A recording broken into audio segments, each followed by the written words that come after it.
Hello there and welcome to Science for Sleep, where curiosity gets cozy and science takes the scenic route to slumber.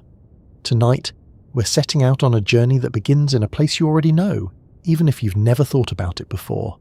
Not your street, not your city, not even your planet. We're going to talk about your larger address, the one written across the stars, because every one of us lives somewhere in the universe. You have an address on Earth. You have an address in your country, your region, your town. Perhaps you know it by heart. Perhaps you've written it so many times that your hand could fill it in automatically. But if someone asked for your address in the Milky Way, things might become a little more complicated. And yet, whether you're listening from a busy city apartment, a quiet village, or somewhere out in the countryside where the stars still put on a proper show, you have a galactic address too. In fact, at this very moment, you're riding through space at extraordinary speed, circling the centre of a galaxy that contains hundreds of billions of stars. The remarkable part is that most of us go through our entire lives without really thinking about where exactly we are inside it. Before we begin, I'd love to know where you're listening from tonight. Which corner of Earth are you in? Is it late evening, early morning, somewhere in between? And if you find these sleepy journeys through science relaxing, interesting, or simply a pleasant way to unwind, I'd be very grateful if you'd consider liking the video and subscribing. It helps this little corner of calm find others who enjoy drifting off beneath the stars. Now get comfortable. Settle into your chair, your sofa, or perhaps already beneath your blankets. Let your shoulders relax. Allow the day to fade into the background. Because tonight we're going to ask a surprisingly simple question. How big is the Orion Arm really? The answer begins much closer to home than you might expect. For most of human history, people didn't know they lived inside a galaxy. That may sound obvious today.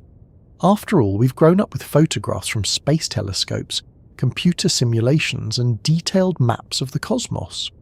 The Milky Way appears in textbooks, documentaries, and smartphone wallpapers. But for thousands upon thousands of years, the night sky was simply the night sky. People looked upward and saw stars. Lots of stars. Some bright, some faint, some gathered into recognizable patterns, others scattered like grains of salt across darkness.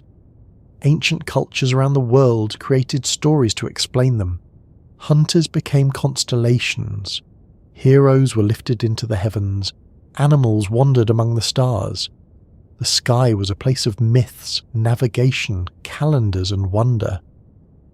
Then there was that strange glowing band stretching across the darkness, the Milky Way. On a truly dark night, far from city lights, it appears as a pale river of light crossing the sky. Soft, cloud-like, almost unreal. Many cultures gave it different names. Some imagined it as a celestial road. Others saw a heavenly river. Still others believed it was smoke, mist, or the path travelled by spirits. Even the name Milky Way comes from ancient stories that imagined spilled milk spread across the heavens. It's a charming image, though the reality turned out to be far more astonishing. For a long time, nobody knew what the Milky Way actually was. The mystery remained unsolved until telescopes became powerful enough to reveal something extraordinary. That glowing band wasn't a cloud. It wasn't cosmic fog. It wasn't a celestial river. It was stars. Countless stars. More stars than the human mind can easily comprehend. In the early 17th century, Galileo Galilei pointed a telescope toward the Milky Way and discovered that the hazy glow resolved into an enormous collection of individual stars. Suddenly the universe became much larger. The Milky Way wasn't an object in space. It was a vast structure made of stars. The question then became obvious. If the Milky Way is made of stars, where are we inside it? Unfortunately, answering that question turned out to be surprisingly difficult. Imagine being dropped into the middle of a giant forest. Trees surround you in every direction. You can see nearby trees clearly. You can see distant trees fading into the distance. But determining the exact size and shape of the forest is another matter entirely. You can't simply step outside and look back. You're stuck inside. That was humanity's situation. We were trying to map a galaxy from within the galaxy itself. Astronomers spent centuries attempting to solve the puzzle. Bit by bit, observations accumulated. Telescopes improved, mathematics advanced. Eventually a picture began to emerge. The Milky Way was not just a random collection of stars. It had structure, shape, organization. It was a galaxy, a giant spiral galaxy, and our sun occupied only a tiny corner of it. That realization alone was humbling. For centuries, many people assumed Earth occupied a special place in creation. Then we learned Earth orbited the sun. Then we discovered the sun was merely one star among many. Then we learned our entire solar system occupied a small region inside an enormous galaxy.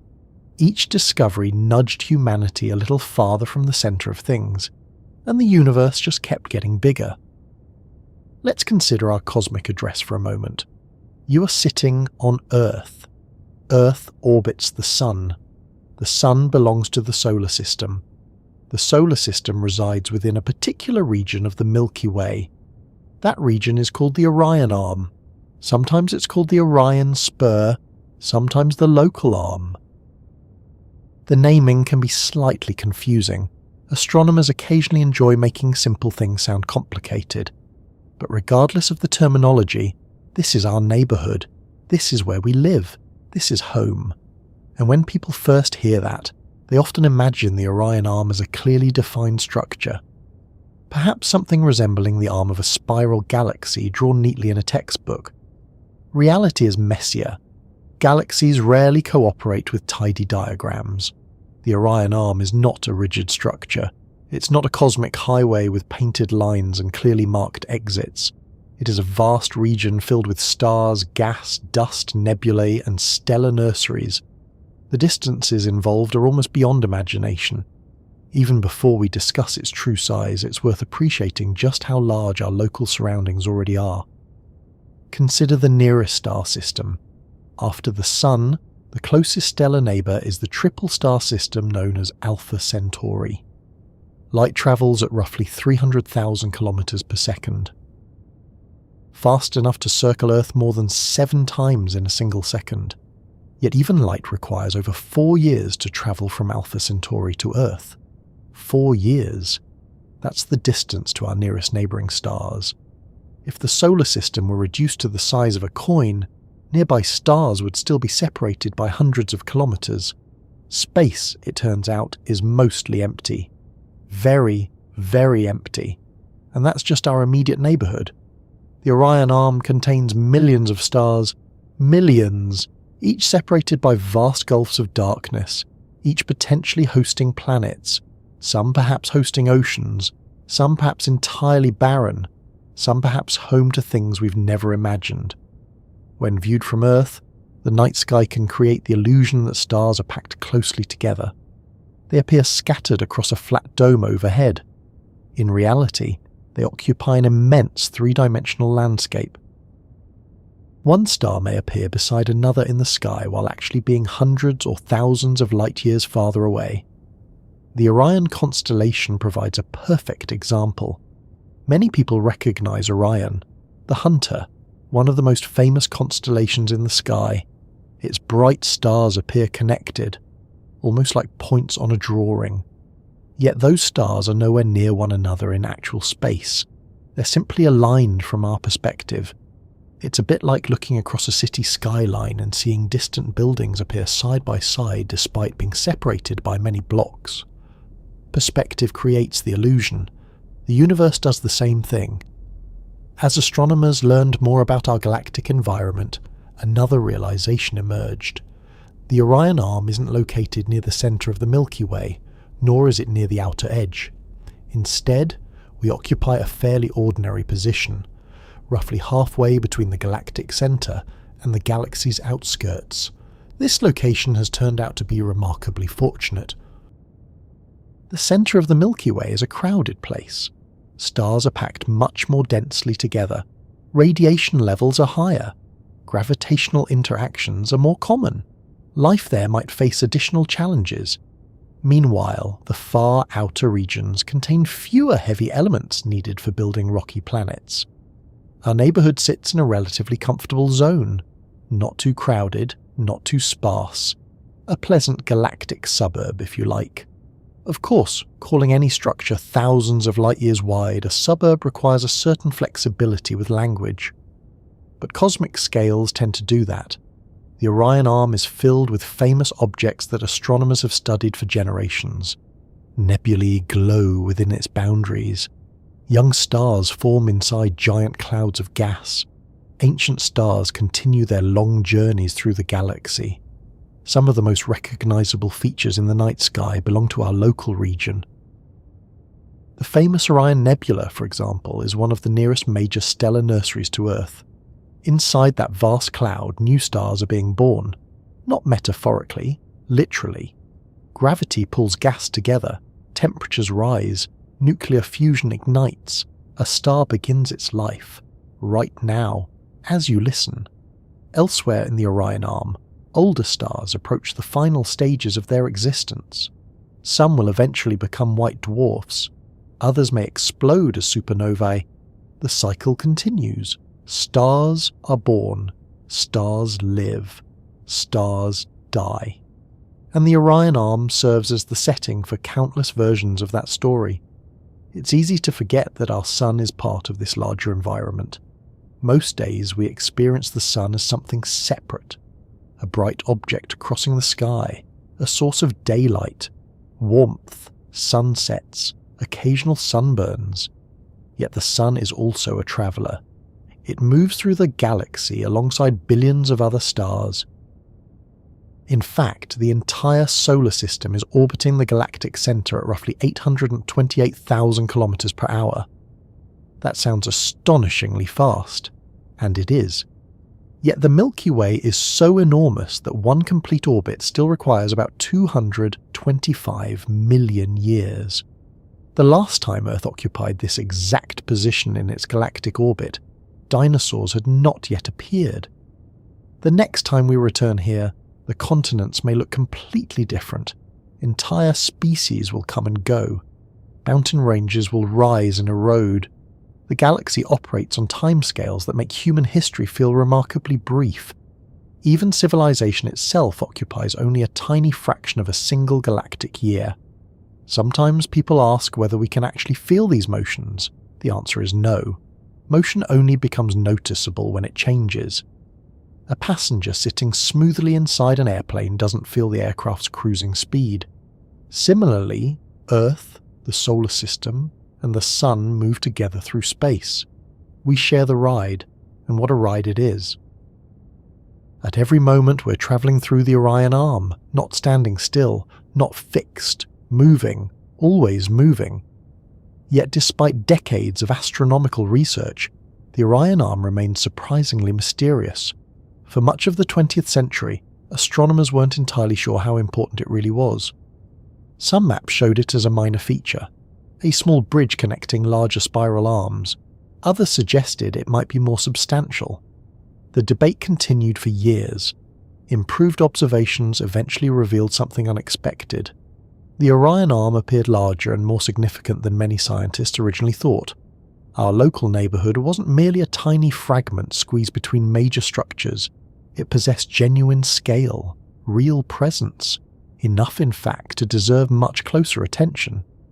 Which brings us back to the question that started tonight's journey. How big is the Orion Arm really? The answer turns out to be much larger than most people imagine. Because when we begin measuring the true dimensions of our galactic neighbourhood, the numbers become so enormous that even familiar astronomical distances start to feel small. Long before anyone knew what a galaxy was, people were already living inside one. That may sound like an obvious statement. Of course they were. We all are. But imagine standing beneath the night sky 2,000 years ago. There are no telescopes, no astronomy textbooks, no photographs from space, no computers building detailed maps of the Milky Way. All you have are your eyes. You step outside after sunset. The air is cool, the world is quiet. Above you stretches a sky crowded with stars. Some shine brightly, Others appear faint and distant. Familiar constellations climb across the darkness.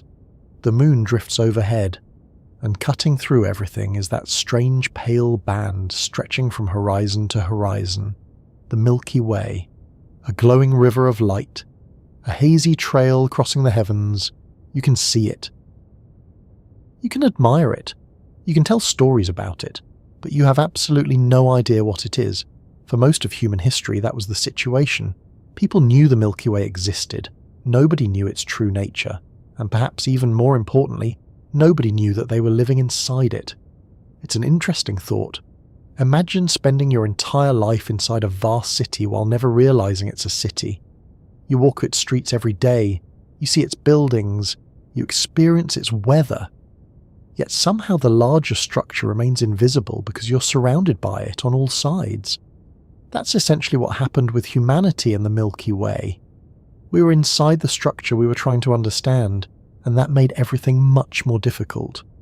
The challenge wasn't a lack of curiosity. Humans have always been curious. Where did the stars come from?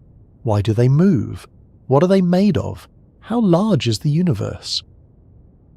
These questions appeared again and again across civilizations separated by thousands of kilometers and thousands of years. Ancient astronomers in China carefully recorded celestial events.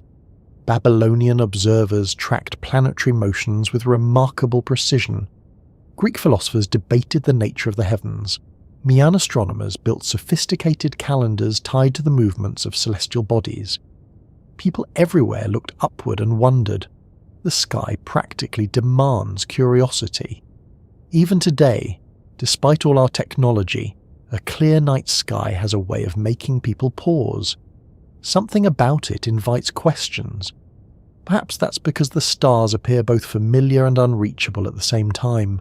They're always there, yet they remain far beyond our grasp. For ancient observers, the Milky Way often occupied a special place in those questions. Its appearance was unlike anything else in the sky.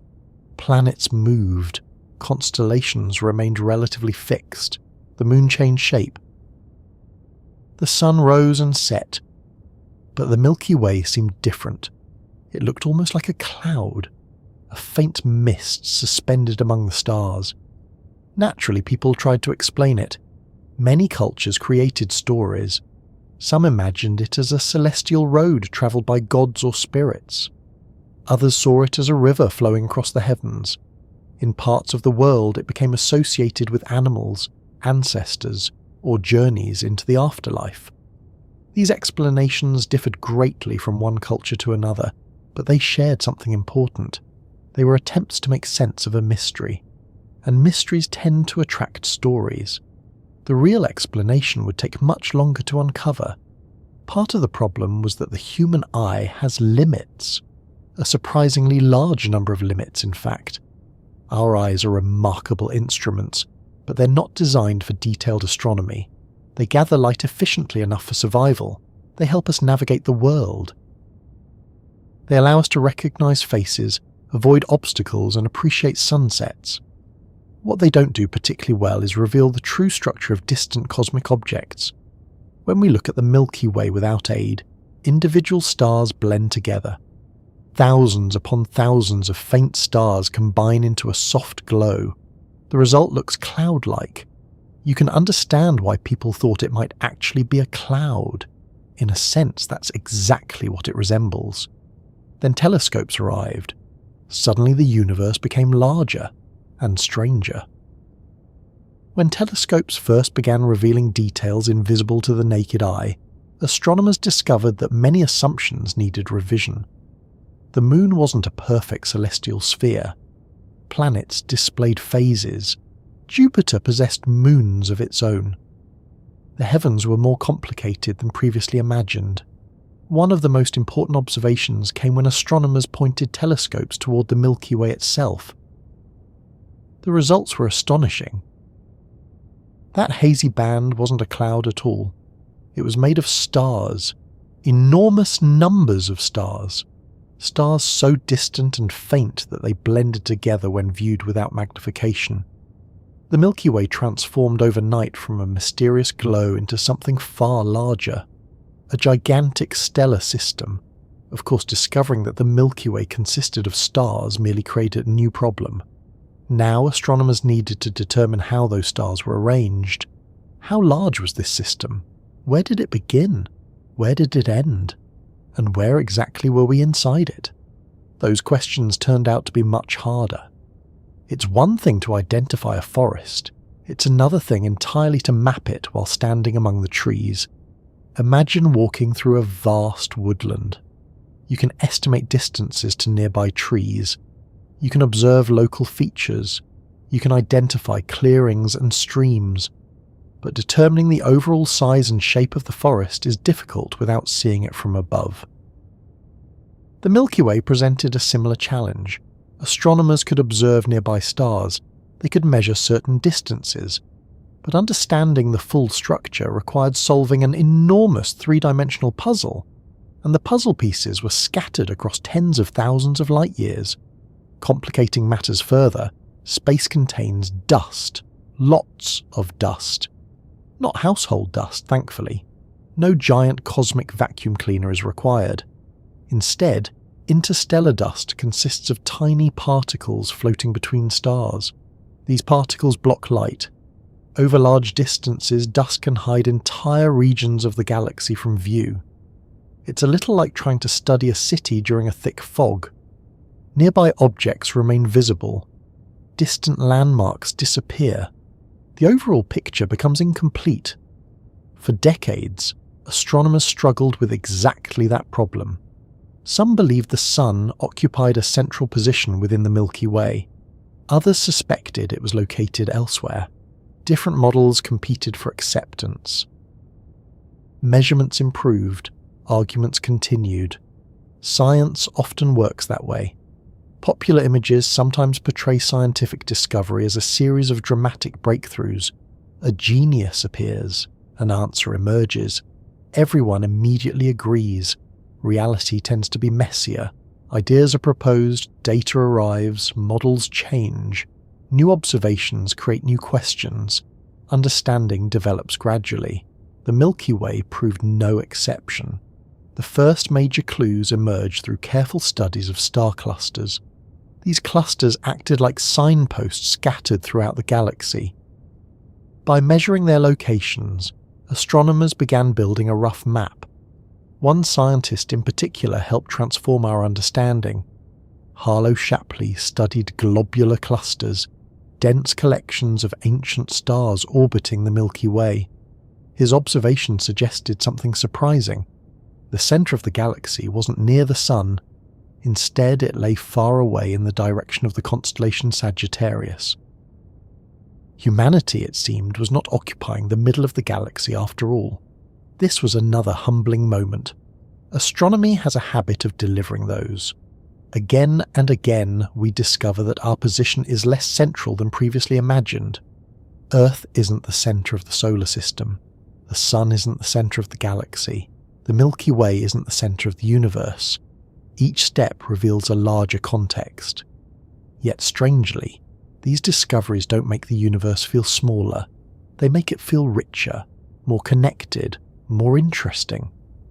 As the 20th century progressed, observations continued improving. Larger telescopes appeared. Photography transformed astronomy. Radio astronomy opened entirely new windows into the cosmos. Astronomers could suddenly study regions hidden behind clouds of dust, and that's when the Milky Way's true structure began emerging. The galaxy wasn't a simple disk. It wasn't a random collection of stars, it possessed spiral structure. Huge arms wrapped around the galactic centre. These arms contained gas, dust, and concentrations of young stars. They served as enormous regions where star formation often occurred. The discovery was exciting for another reason. By this point, astronomers had observed other galaxies. Many displayed spectacular spiral shapes. Some looked almost like giant pinwheels floating through space. Seeing those galaxies raised an obvious question. Did our own galaxy possess a similar appearance? Eventually the answer became clear. Yes. The Milky Way was also a spiral galaxy. The difficulty was that we couldn't step outside and photograph it. Trying to understand the Milky Way from within is somewhat like attempting to determine the shape of an entire city while standing in a single neighborhood. You need maps, measurements, patience, and a lot of mathematics. Slowly the picture sharpened. A central bulge, spiral arms, vast clouds of gas, billions upon billions of stars. And somewhere within all that complexity sat our solar system. Not near the centre, not near the edge, somewhere in between. At first, astronomers focused primarily on the galaxy's major spiral arms. These larger structures stood out most clearly in early maps: the Sagittarius Arm, the Perseus Arm, other large-scale features stretching across enormous distances. Our local region seemed less important, less obvious, almost like a minor detail. But science has a habit of rewarding closer inspection. As observations improved, astronomers began noticing that our neighbourhood wasn't simply empty space between major arms. Something substantial existed there. Stars, gas clouds, star-forming regions, complex structures extending across thousands of light years. The more researchers examined the area, the more interesting it became. This local region would eventually become known as the Orion Arm, or the Orion Spur, or the local arm. Astronomers remain wonderfully creative when naming things. Sometimes they create multiple names for the same structure just to keep everyone alert. Regardless of terminology, the important point remained unchanged. The solar system resided inside a genuine galactic structure. We weren't floating in an empty gap. We belonged to a neighbourhood, a hidden neighbourhood, one so large that describing it as a neighbourhood feels slightly ridiculous. After all, ordinary neighbourhoods are measured in streets, maybe kilometres, perhaps a few square miles. The Orion Arm is measured in thousands of light years. The scales involved are difficult to appreciate. Let's try anyway. Suppose you could shrink the entire solar system until Earth's orbit fit comfortably on a dinner plate. At that scale, nearby stars would still be separated by vast distances. You might need an entire country to place them properly, and the Orion Arm would expand far beyond that. Human intuition struggles with such measurements because we evolved for everyday environments. Our brains handle houses, trees, roads, and mountains reasonably well. Light years are another matter. Thousands of light years become almost impossible to visualize directly. That's why astronomy often relies on comparisons, stories, mental journeys, anything that helps bridge the gap between human experience and cosmic reality. Yet even with those tools, the Milky Way remains astonishing. Our hidden neighbourhood contains regions where stars are actively forming. Other areas contain ancient stellar populations billions of years old. Massive molecular clouds drift through space. Nebulae glow under intense radiation. Stars orbit the galactic centre in complex patterns. Everything moves. Nothing remains fixed, including us. Right now, as you're listening, Earth continues orbiting the Sun. The Sun continues orbiting the Milky Way. And the Milky Way itself moves through space as part of an even larger cosmic environment. We often think of ourselves as stationary. In truth, we're participating in multiple journeys simultaneously. Most of them occur so smoothly that we never notice. That's one reason astronomy can feel so surprising. It reveals motions and structures hidden beneath everyday experience. The room around you feels still. The planet feels stable. The sky appears familiar. Yet beneath that appearance lies extraordinary movement. The Orion Arm is part of that story. It surrounds us, carries us, defines our location within the galaxy. And despite living inside it our entire lives, most of us rarely think about it. Perhaps that's understandable. Daily life provides plenty of immediate concerns: work, family, bills, laundry, the mysterious tendency of certain socks to vanish forever, the usual challenges. Thinking about our position within a spiral galaxy doesn't always make the priority list. Still, there is something comforting about understanding our larger surroundings, not because it changes daily life, but because it places daily life within a broader context. The stars overhead stop being random points of light. They become neighbours. The Milky Way stops being a distant concept. It becomes home. Far from the busy centre of the Milky Way, and equally far from its lonely outer edge, there is a region of space that, for us, is more important than any other. It isn't the brightest part of the galaxy. It isn't the largest. It doesn't contain the supermassive black hole at the galactic centre. Most people have never even heard its name, yet every human who has ever lived has spent their entire existence there. This place is our cosmic neighbourhood, the region we call the Orion Arm. And before we can understand how large it truly is, we first need to figure out exactly where we are inside it. That sounds simple enough. After all, finding your location is usually straightforward. You can look at a map, check a street sign, pull out a phone. Within seconds, a little blue dot announces your position. The universe, unfortunately, does not provide convenient little blue dots. Astronomers had to spend decades figuring out humanity's place among the stars. The challenge was enormous because we were attempting something rather unusual. We're trying to locate ourselves from the inside.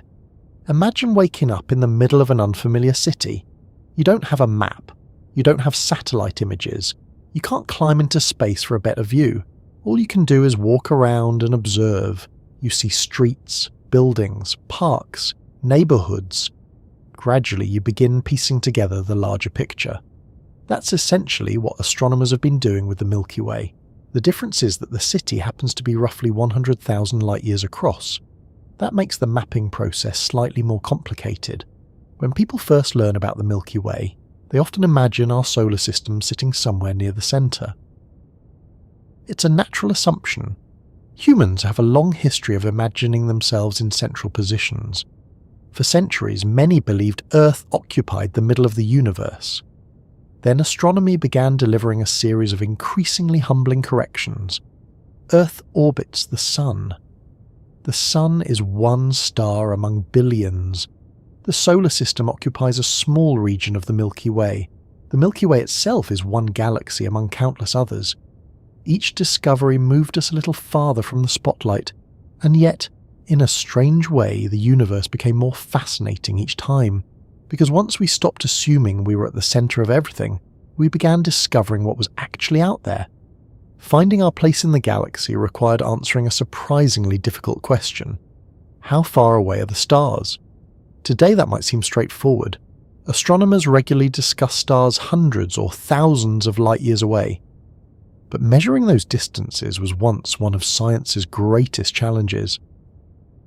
After all, stars don't come with labels. They don't announce their location. You can't simply stretch a measuring tape from Earth to another star. Astronomers had to become extraordinarily creative. One of their first tools was a technique called parallax. The principle is actually something you experience every day. Hold your finger at arm's length. Close one eye, then switch eyes. Your finger appears to shift position against the background. Nothing actually moved. The change occurs because you're viewing the object from slightly different locations. Astronomers use exactly the same idea. As Earth orbits the Sun, our planet moves to opposite sides of its orbit during the year. That creates a tiny change in viewing position. Nearby stars appear to shift slightly relative to more distant stars. By measuring that shift, astronomers can calculate distance. It's remarkably clever, and it provided some of the first reliable measurements of nearby stars. Those measurements revealed something extraordinary. Space is enormous, truly enormous. The nearest star beyond the Sun, Proxima Centauri, sits over 4 light-years away. Light travels incredibly fast. It can circle Earth more than 7 times in a single second. Yet even moving at that speed, it still requires more than 4 years to reach us from Proxima Centauri.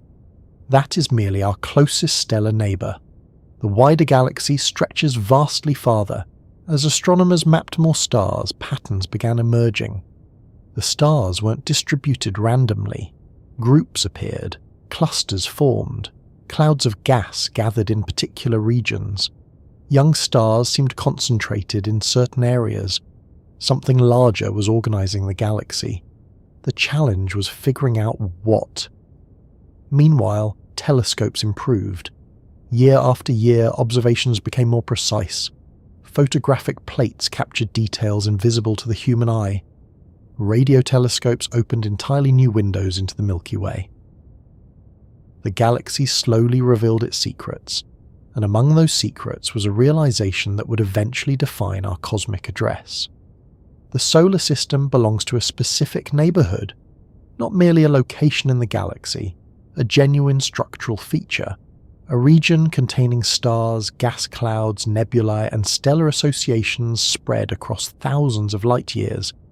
This region became known as the Orion Arm. The name comes partly from the fact that many of the prominent nearby features visible toward the constellation Orion belong to this area. Although the arm extends far beyond anything visible within Orion itself. Astronomical names sometimes work that way. They're less like precise descriptions and more like historical landmarks. Still, the name stuck, and gradually astronomers began understanding just how important this region really was. To appreciate that importance, let's imagine shrinking the Milky Way down to a more manageable size. Suppose the entire galaxy were reduced until it fit comfortably inside a large country. The central bulge might occupy a major metropolitan area. The great spiral arms would stretch across entire regions. In that scaled-down galaxy, the solar system would occupy a tiny location somewhere between the center and the outer edge. Not in the crowded downtown district, not in the empty countryside, somewhere in a relatively calm suburban neighborhood. That's essentially where we live. The Orion Arm sits between two much larger spiral arms. On one side lies the Sagittarius Arm. On the other side lies the Perseus Arm. For many years, astronomers believed our region might simply be a minor bridge connecting these larger structures, a sort of galactic side road, a temporary feature, a modest stellar detour. But as observations improved, that picture began changing. The Orion Arm turned out to be larger than expected, more populated than expected, more complex than expected. Instead of being a tiny connector, it appeared to possess significant structure of its own, which is good news for us. Nobody likes discovering they live on an insignificant side street, even at galactic scales. One of the fascinating aspects of finding our place among the stars is realizing how many famous astronomical objects share our neighborhood. Take the Orion Nebula. This enormous cloud of gas and dust sits roughly 1,300 light-years away. Inside it, new stars are actively forming. Astronomers have observed young stellar systems emerging from the cloud, providing a glimpse into processes that shaped our own solar system billions of years ago. In a sense, it's a nearby maternity ward for stars. Not exactly nearby by ordinary standards, of course. If someone describes an object 1,300 light-years away as local, they're probably an astronomer. Perspective changes dramatically when discussing galaxies. Then there are the Pleiades, the Hyades, countless young stellar associations. Massive molecular clouds, bright blue stars, red giants, entire populations of celestial objects connected to our local region. The more astronomers studied the Orion Arm, the more it began resembling a genuine community of stars rather than an empty gap between larger structures. Of course, when discussing stellar neighborhoods, it's worth remembering just how spread out everything actually is. Science fiction illustrations often show stars packed closely together. Spaceships dart between them. Planets seem separated by manageable distances.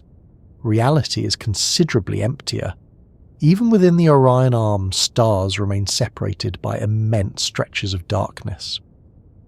If our sun were the size of a small orange, Earth would be a tiny grain located several meters away. The nearest star would still be hundreds of kilometers distant.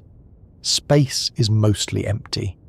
The stars merely provide occasional landmarks, yet those landmarks matter, because they allow us to construct a map.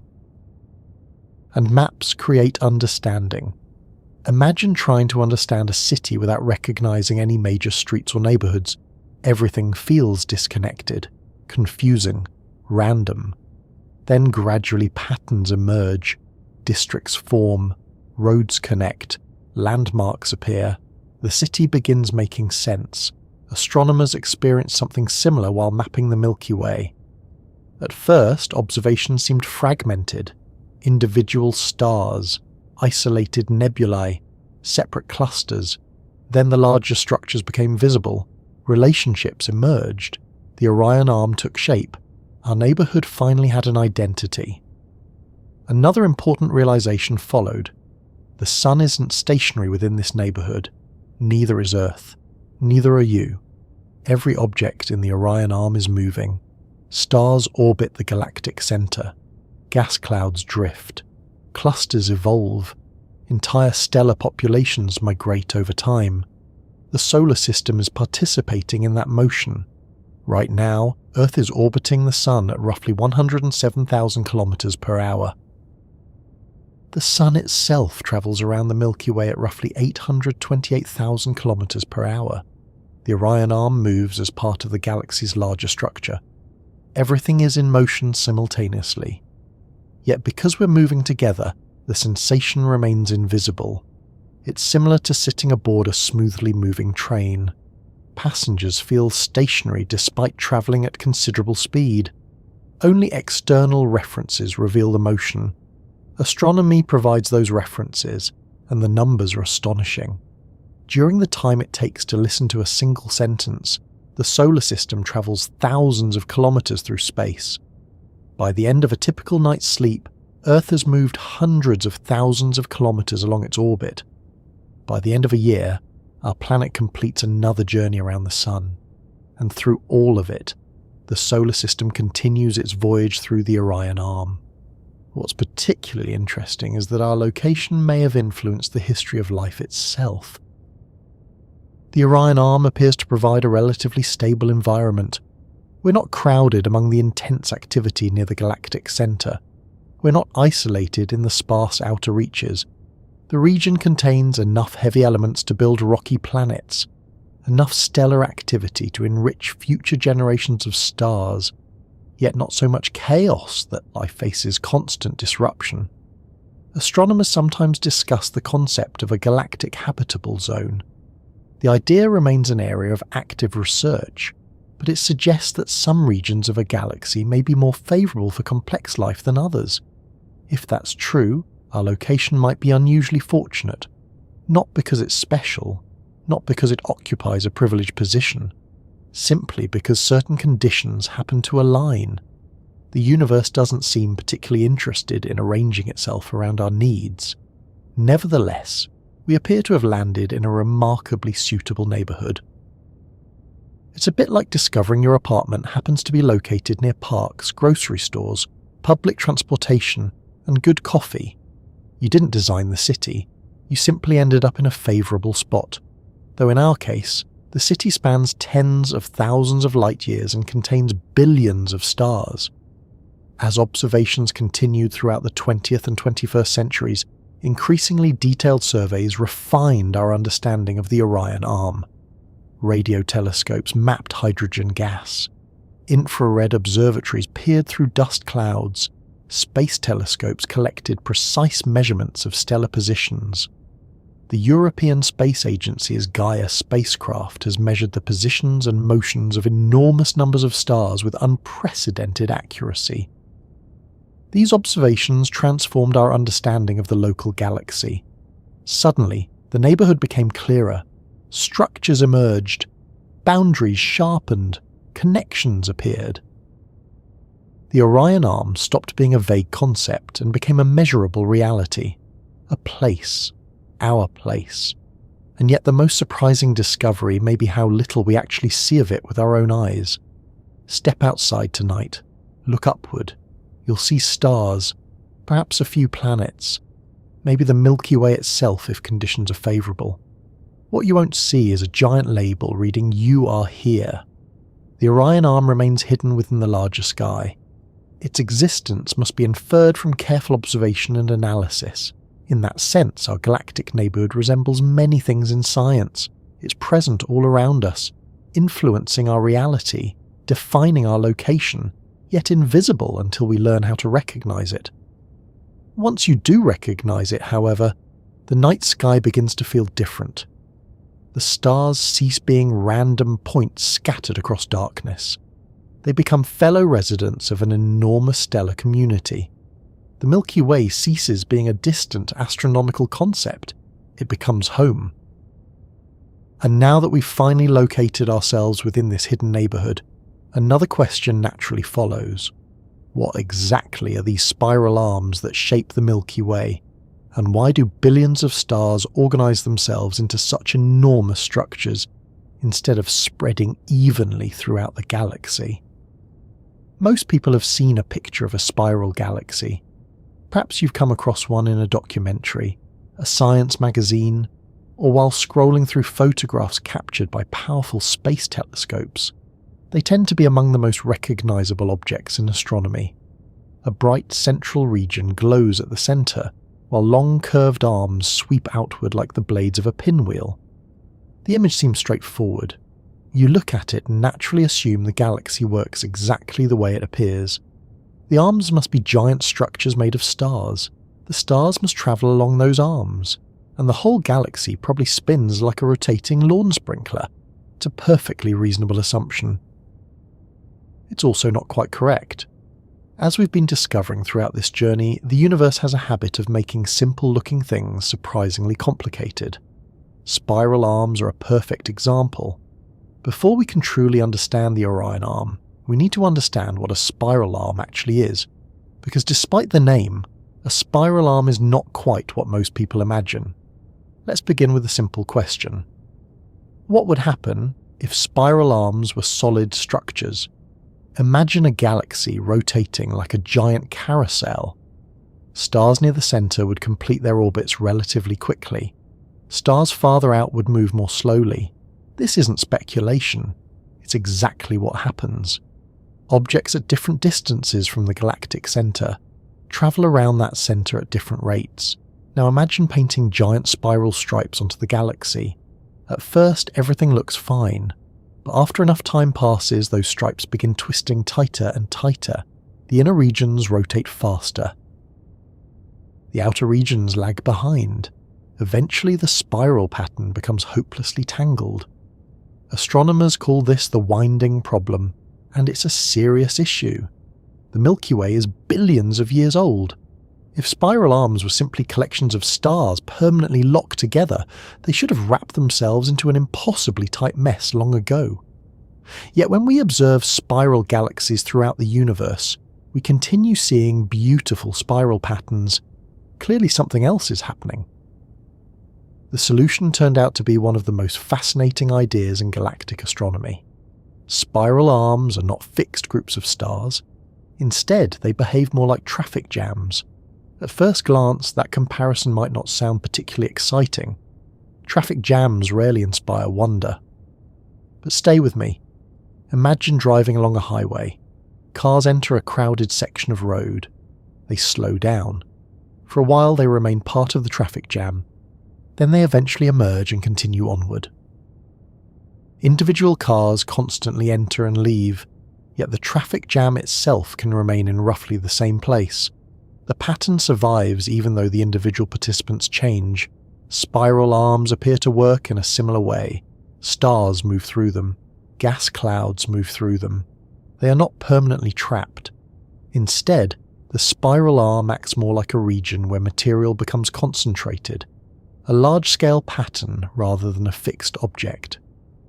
This idea became known as density wave theory. According to this model, spiral arms are areas where matter temporarily bunches together as it orbits the galaxy. Stars drift into these denser regions. They spend time there. Then they continue on their journey. The arm remains visible because new stars and gas continually enter while others leave. It's an elegant solution, and it explains why spiral patterns can survive for enormous periods of time. To appreciate how strange this is, imagine looking at a photograph of a traffic jam from high above. Without context, you might assume the cars themselves create a permanent structure. In reality, the pattern exists even though the individual vehicles constantly change. Spiral arms behave similarly on a galactic scale. The pattern persists. The participants rotate through it. This means something rather surprising about our own location. The Sun is not permanently attached to the Orion Arm. The solar system is moving through the galaxy. Over immense timescales, our relationship with the Orion Arm changes. The stars around us today were not necessarily our neighbours hundreds of millions of years ago, and hundreds of millions of years from now, the stellar landscape will look different again. Galaxies are far more dynamic than they appear. From our perspective, the night sky seems stable. Constellations barely change during a human lifetime. The stars look fixed. Yet that's an illusion created by time. Everything is moving. The motions are simply so slow that generations pass before significant changes become obvious. A galaxy resembles a city viewed from a single frozen moment. At first it seems static, but if you could watch millions of years pass in seconds, you'd see constant activity. Stars orbiting, gas clouds drifting, new stars forming, old stars dying, structures evolving, nothing standing still. The spiral arms help organize much of that activity. One reason they are so important involves star formation. Space between stars is not completely empty. Scattered throughout galaxies are enormous clouds of gas and dust. Some of these clouds contain enough material to create thousands or even millions of stars. When these clouds encounter the denser environment of a spiral arm, something interesting happens. The gas becomes compressed, density increases, gravity gains an advantage, and in many cases star formation begins. You can think of it like weather systems on Earth. Under the right conditions, clouds form and rain develops. Inside spiral arms, the right conditions often encourage the birth of stars. As a result, spiral arms frequently appear brighter than surrounding regions. They're filled with young stars, massive stars, hot stars, stars that shine intensely before burning through their fuel relatively quickly. These stellar newborns illuminate nearby gas clouds and create some of the most spectacular objects in astronomy. Many famous nebulae belong to spiral arms. Many of the brightest stars visible in the night sky formed there. Even our own Sun was likely born within a similar environment billions of years ago. That realization can make the night sky feel a little more connected. The Sun didn't appear in isolation. It emerged from a larger galactic process, a process still occurring throughout the Milky Way today. Every spiral arm serves as a kind of stellar workshop. Not every cloud forms stars. Not every region becomes active. But spiral arms provide favourable conditions for these events to occur. That's one reason astronomers pay so much attention to them. They're not merely decorative features, they play an important role in galactic evolution. Of course, density wave theory is not the entire story. Astronomy rarely permits such simplicity. As observations improved, astronomers discovered that spiral galaxies come in many varieties. Some possess grand, well-defined spiral patterns. Others display fragmented structures. Some have only a few prominent arms. Others contain many. Certain galaxies seem to maintain long-lasting spiral structures. Others appear more chaotic. This diversity suggests multiple processes may contribute to spiral arm formation. In some galaxies, interactions with neighbouring galaxies can trigger spiral patterns. Gravity from a passing galaxy can disturb the distribution of stars and gas. The result may be spectacular arms stretching across space. Galaxies occasionally behave like cosmic artists accidentally splashing paint across a canvas. The difference is that the paint consists of billions of stars. The Milky Way itself may have experienced such influences throughout its history. Our galaxy is not isolated. It possesses satellite galaxies orbiting nearby. Gravitational interactions occur over enormous timescales. even subtle disturbances can shape galactic structures over billions of years. Another fascinating discovery involves bars. Many spiral galaxies, including the Milky Way, contain a central bar-shaped structure extending from their core. Instead of emerging directly from a round centre, spiral arms often originate near the ends of this bar. The Milky Way belongs to a category called barred spiral galaxies. That means our galaxy's architecture is slightly more complex than the simple, spiral designs often shown in basic illustrations. The central bar influences the movement of stars and gas. It helps shape the overall structure of the galaxy, and it likely plays a role in maintaining spiral patterns. When astronomers map the Milky Way, they see a system far richer than earlier generations imagined.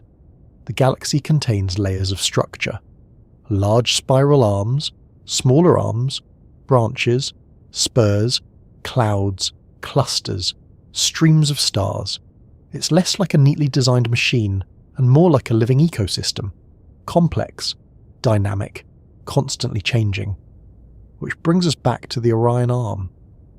For many years, astronomers weren't entirely sure how to classify it. Was it a major spiral arm, a minor arm, a spur connecting larger structures?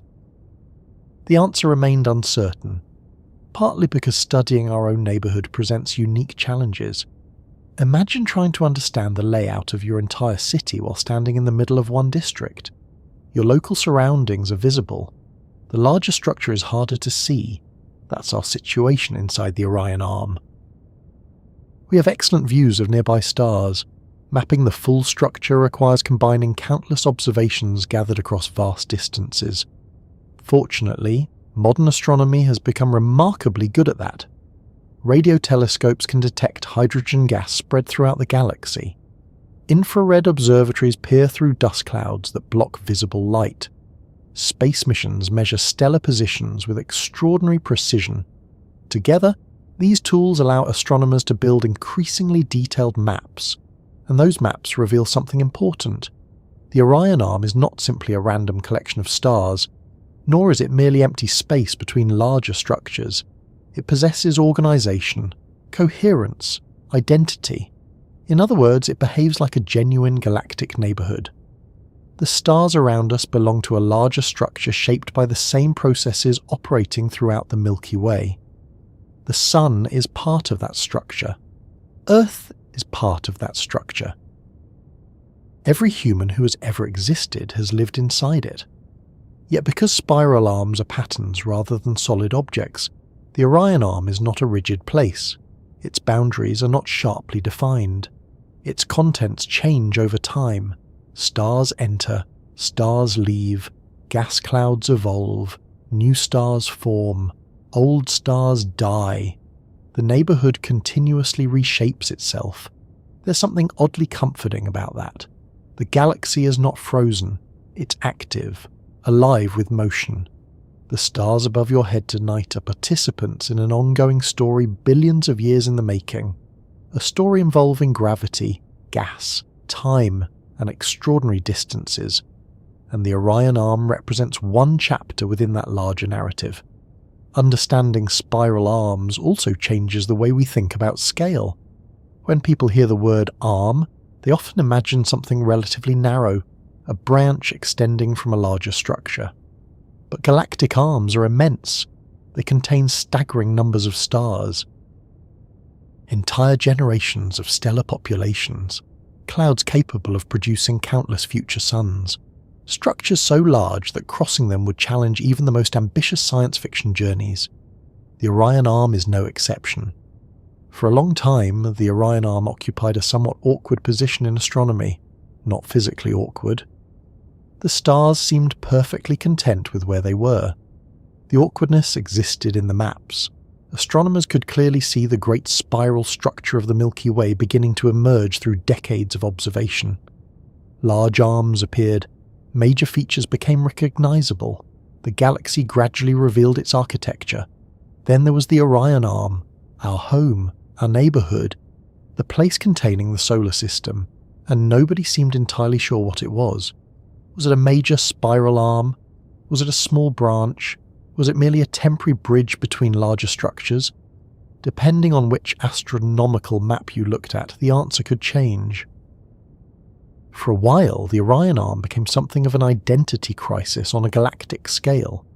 Imagine discovering that your hometown appears differently on every map. One map labels it a major city, another calls it a village, a third suggests it's merely a roadside stop between larger destinations. Eventually, you'd want somebody to make up their mind. Astronomers felt much the same way. The problem wasn't carelessness. The problem was perspective. Once again, we were trying to understand a structure while living inside it. That challenge has appeared repeatedly throughout the history of astronomy. We live on Earth while studying Earth. We live in the solar system while studying the solar system. And we live inside the Orion Arm while trying to determine its true nature. Being inside something makes it harder to appreciate its full shape. Imagine standing inside a cathedral. You can admire individual walls. You can observe nearby columns. You can study stained glass windows. Yet understanding the complete structure requires stepping back far enough to see how everything fits together. Astronomers cannot simply step outside the Milky Way for a better view. No spacecraft has travelled far enough to photograph our galaxy from above. Every map of the Milky Way is built from measurements gathered from within. It's a bit like trying to reconstruct an entire city while standing somewhere in the suburbs and peering through occasional patches of fog. The achievement is impressive. The difficulty is enormous. By the middle of the 20th century, astronomers had begun identifying several major spiral arms within the Milky Way.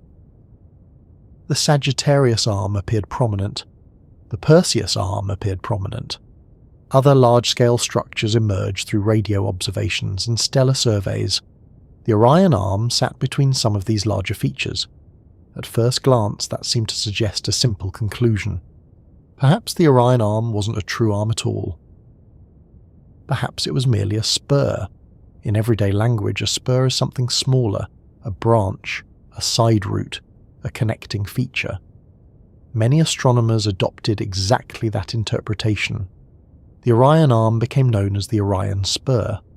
The name appeared in textbooks, scientific papers, educational diagrams, and for years many people assumed that was the final answer.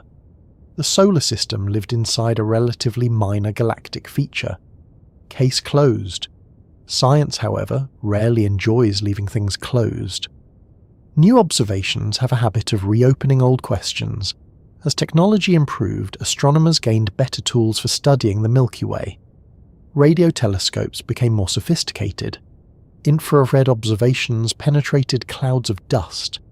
Computer models grew increasingly powerful. Large surveys gathered enormous amounts of data. Suddenly, researchers could see details that previous generations could only dream about. And those details began raising doubts. The Orion Arm looked larger than expected. More organised than expected. More substantial than expected. It wasn't behaving like a tiny side branch. Instead, it appeared to possess many characteristics associated with major spiral structures. This created an interesting problem. The Orion Arm seemed too important to dismiss. Yet it still differed somewhat from the larger spiral arms of the galaxy. Astronomers found themselves caught between two descriptions. Calling it a small spur felt increasingly inaccurate. Calling it a major arm felt slightly premature. The result was a lengthy scientific debate. Fortunately, astronomers enjoy debates almost as much as they enjoy naming things. The discussion continued for decades. Meanwhile, observations kept improving. One of the key clues involved star formation. Major spiral arms tend to contain significant regions where new stars are born. These regions often include giant molecular clouds, bright nebulae, and clusters of young stars. The Orion Arm contained all of those. In fact, many famous nearby star-forming regions belong to our local neighbourhood. The Orion Arm wasn't empty. Far from it. It was bustling with activity. Consider the famous Orion Nebula. Inside this enormous cloud of gas and dust, new stars are forming right now. Not eventually. Not theoretically. At this very moment, gravity is gathering material together, protostars are emerging, nuclear fusion is beginning, entire solar systems may be taking shape. The Orion Nebula represents only one example. Across our local region, astronomers have identified numerous star-forming complexes, young stellar associations, gas clouds, clusters, the kinds of structures commonly associated with important spiral features. The evidence kept accumulating. Then another factor entered the discussion: size. The Orion Arm simply refused to stay small. As measurements improved, astronomers realized that our neighborhood extended much farther than previously believed. This wasn't some tiny galactic side street. The structure stretched across thousands of light years. It contained enormous numbers of stars. The scale was becoming difficult to ignore. To appreciate the situation, imagine discovering that your local neighborhood extends from one side of a continent to the other. At some point, the word neighborhood starts feeling inadequate. The Orion Arm was experiencing a similar problem. Its dimensions increasingly resembled those of a significant galactic structure. Researchers began reconsidering old assumptions. Perhaps the Orion Arm wasn't merely connecting larger arms. Perhaps it possessed its own identity. Perhaps it deserved greater recognition. The debate became even more interesting when astronomers started comparing the Orion Arm with structures in other galaxies. This is one of the advantages of studying galaxies beyond the Milky Way. We can observe them from the outside, their full shapes become visible, patterns emerge more clearly. Many spiral galaxies display features remarkably similar to what we observe in our own galaxy. Large primary arms often coexist with secondary arms, branches, and intermediate structures. Nature doesn't always produce neat categories. Galaxies frequently contain features occupying grey areas between simple definitions. The Orion Arm appeared to belong to exactly such a category. It wasn't necessarily one of the Milky Way's largest arms, but neither was it an insignificant branch. Instead, it seemed to occupy an intermediate position, substantial, complex, distinct. A genuine galactic feature worthy of attention. Modern observations have strengthened this view considerably. One major breakthrough came through extremely precise measurements of stellar positions and motions. Projects such as Gaia have revolutionized our understanding of the Milky Way. Gaia has measured the positions of vast numbers of stars with astonishing accuracy. The resulting data allows astronomers to map galactic structures in unprecedented detail. It's difficult to overstate how important this is. Previous generations often worked with incomplete information. Today, we possess stellar maps containing billions of measurements. The difference is comparable to replacing a rough sketch with an ultra-high-resolution satellite image. The Orion Arm became clearer than ever before, and what emerged was compelling.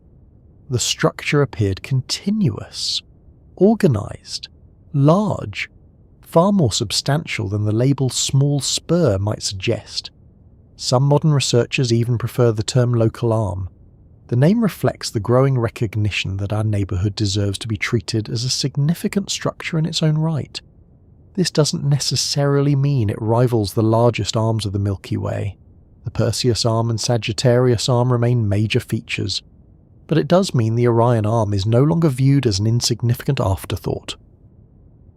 Our galactic address has gained a little status over the years. Not that the stars seem particularly concerned. Still, it's nice to know we don't live in what amounts to a cosmic alleyway. The changing perception of the Orion Arm also highlights something important about science itself. Scientific knowledge evolves. That's one of its strengths. A conclusion is not preserved forever simply because it appears in a textbook. New evidence can alter our understanding. Old ideas can be refined. Maps can improve. Descriptions can change. The Orion Arm offers a perfect example. Early observations suggested one interpretation. Better observations revealed a more nuanced reality. The process wasn't a failure.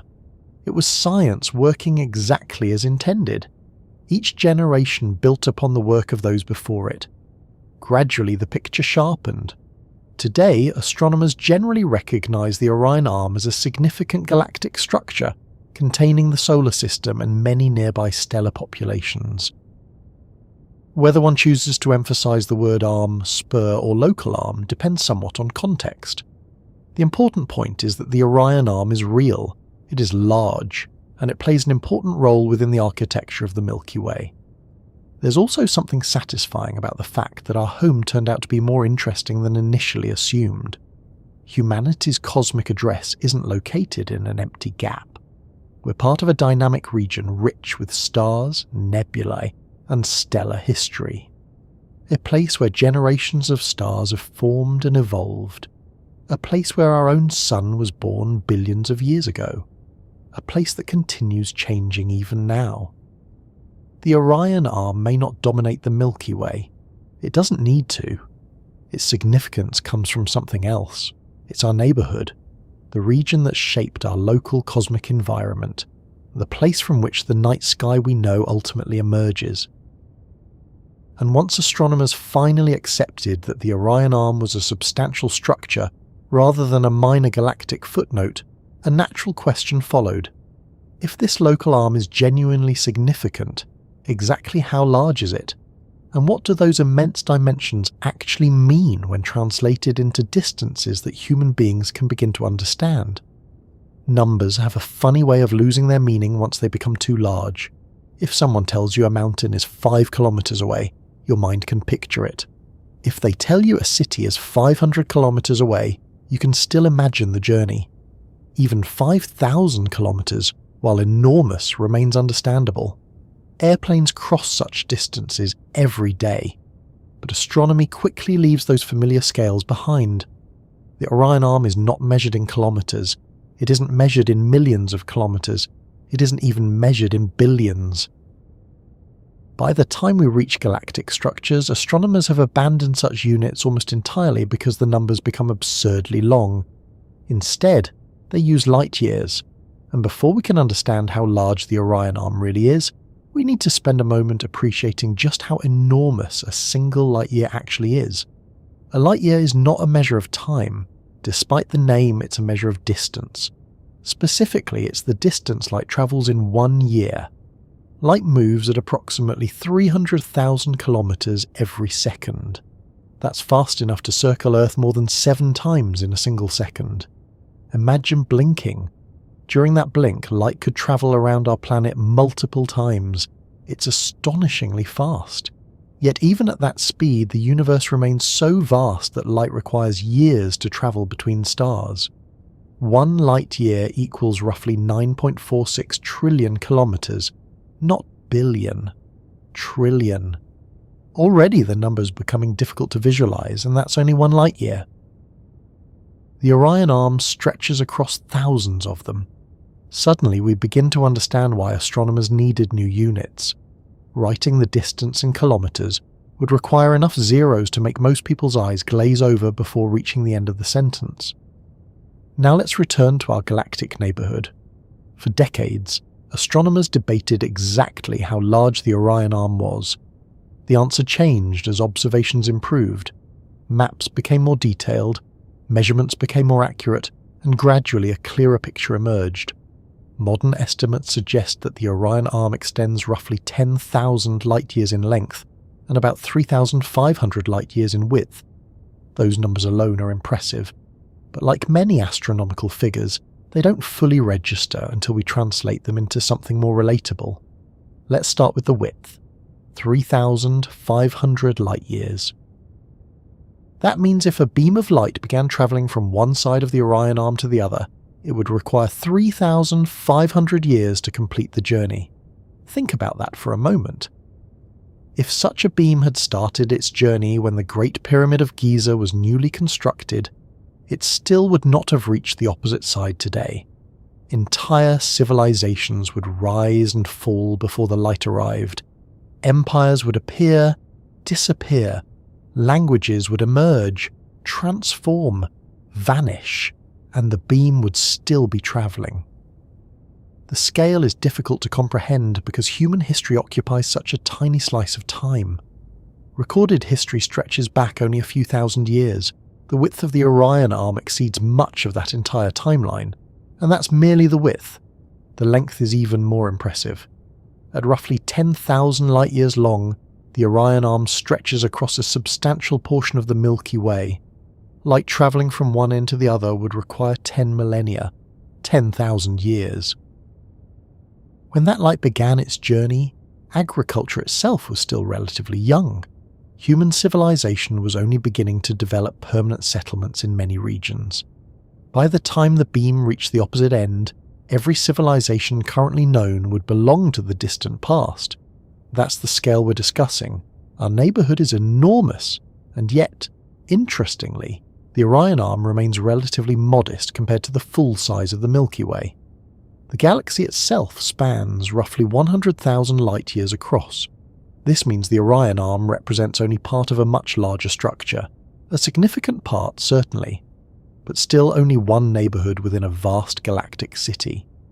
To appreciate the relationship, imagine shrinking the Milky Way until it becomes the size of a large continent. The Orion Arm would still stretch across an entire region of that continent. Not a single town, not a county, an entire region. That's how large our local structure really is. One reason these measurements remained uncertain for so long is that determining the dimensions of spiral arms is remarkably difficult. Unlike solid objects, spiral arms don't possess sharp boundaries. You can't point to a specific location and say, the Orion Arm ends exactly here. Nature rarely provides such convenient dividing lines. Instead, the density of stars gradually changes. Gas clouds become less common. Structures blend into neighbouring regions. The boundaries become fuzzy. It's a bit like trying to determine exactly where a forest ends and a grassland begins. Sometimes the transition is obvious. Sometimes it occurs gradually over many kilometres. The Orion Arm behaves similarly. Its edges are not rigid walls. They are transitional regions. Astronomers must analyse enormous amounts of data to estimate where the structure begins and ends. And even today, different studies may produce slightly different measurements. This isn't because anyone is making mistakes. It's because galaxies are complicated. The universe seldom cooperates with perfectly neat categories. Fortunately, modern astronomy possesses tools that previous generations lacked. One particularly important technique involves radio astronomy. Visible light struggles to penetrate certain regions of the Milky Way because dust blocks the view. Radio waves, however, can pass through much of that dust. This allows astronomers to observe structures otherwise hidden from sight. It's somewhat like switching from ordinary headlights to a special system capable of seeing through fog.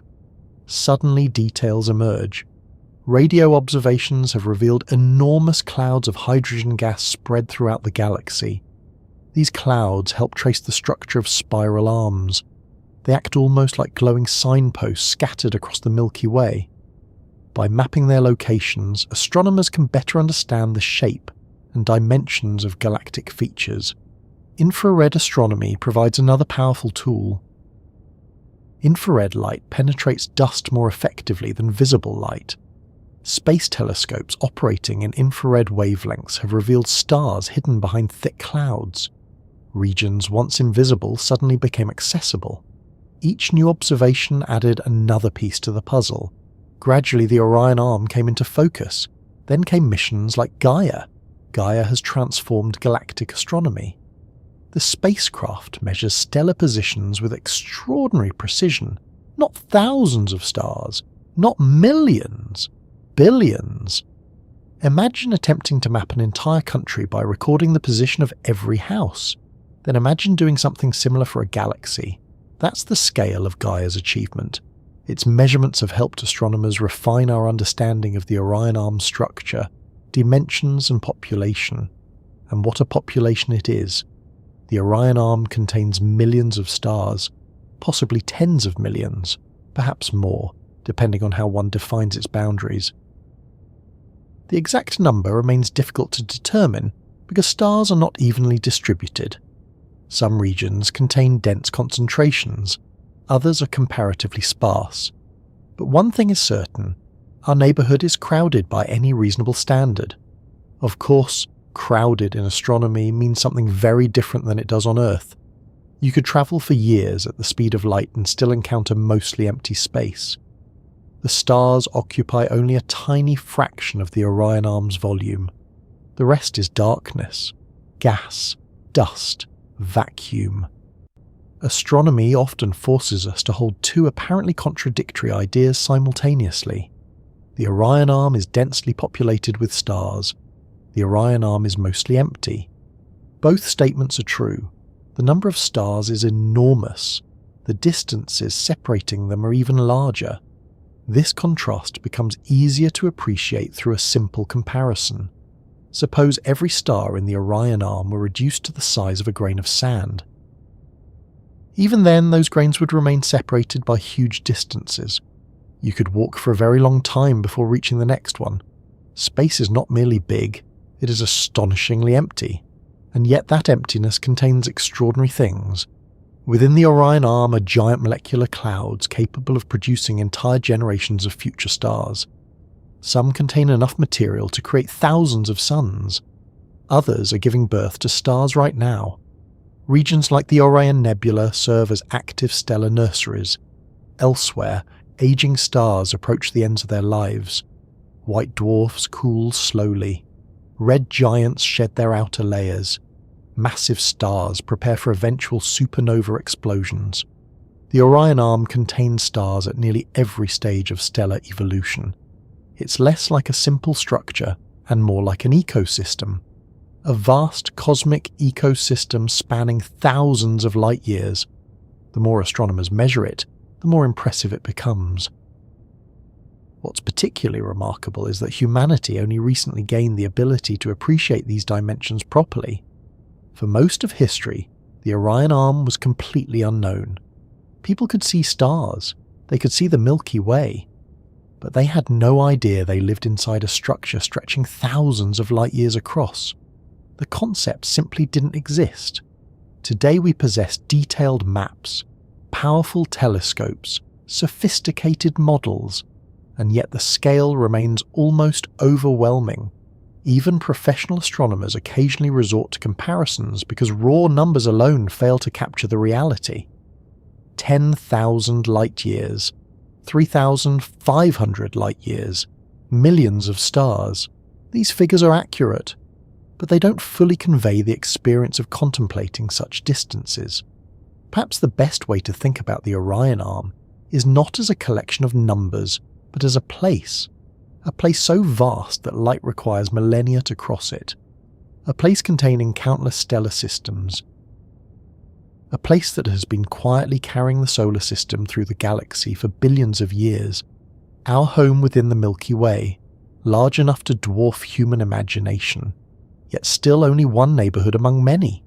And once we begin appreciating its true dimensions, another question naturally emerges.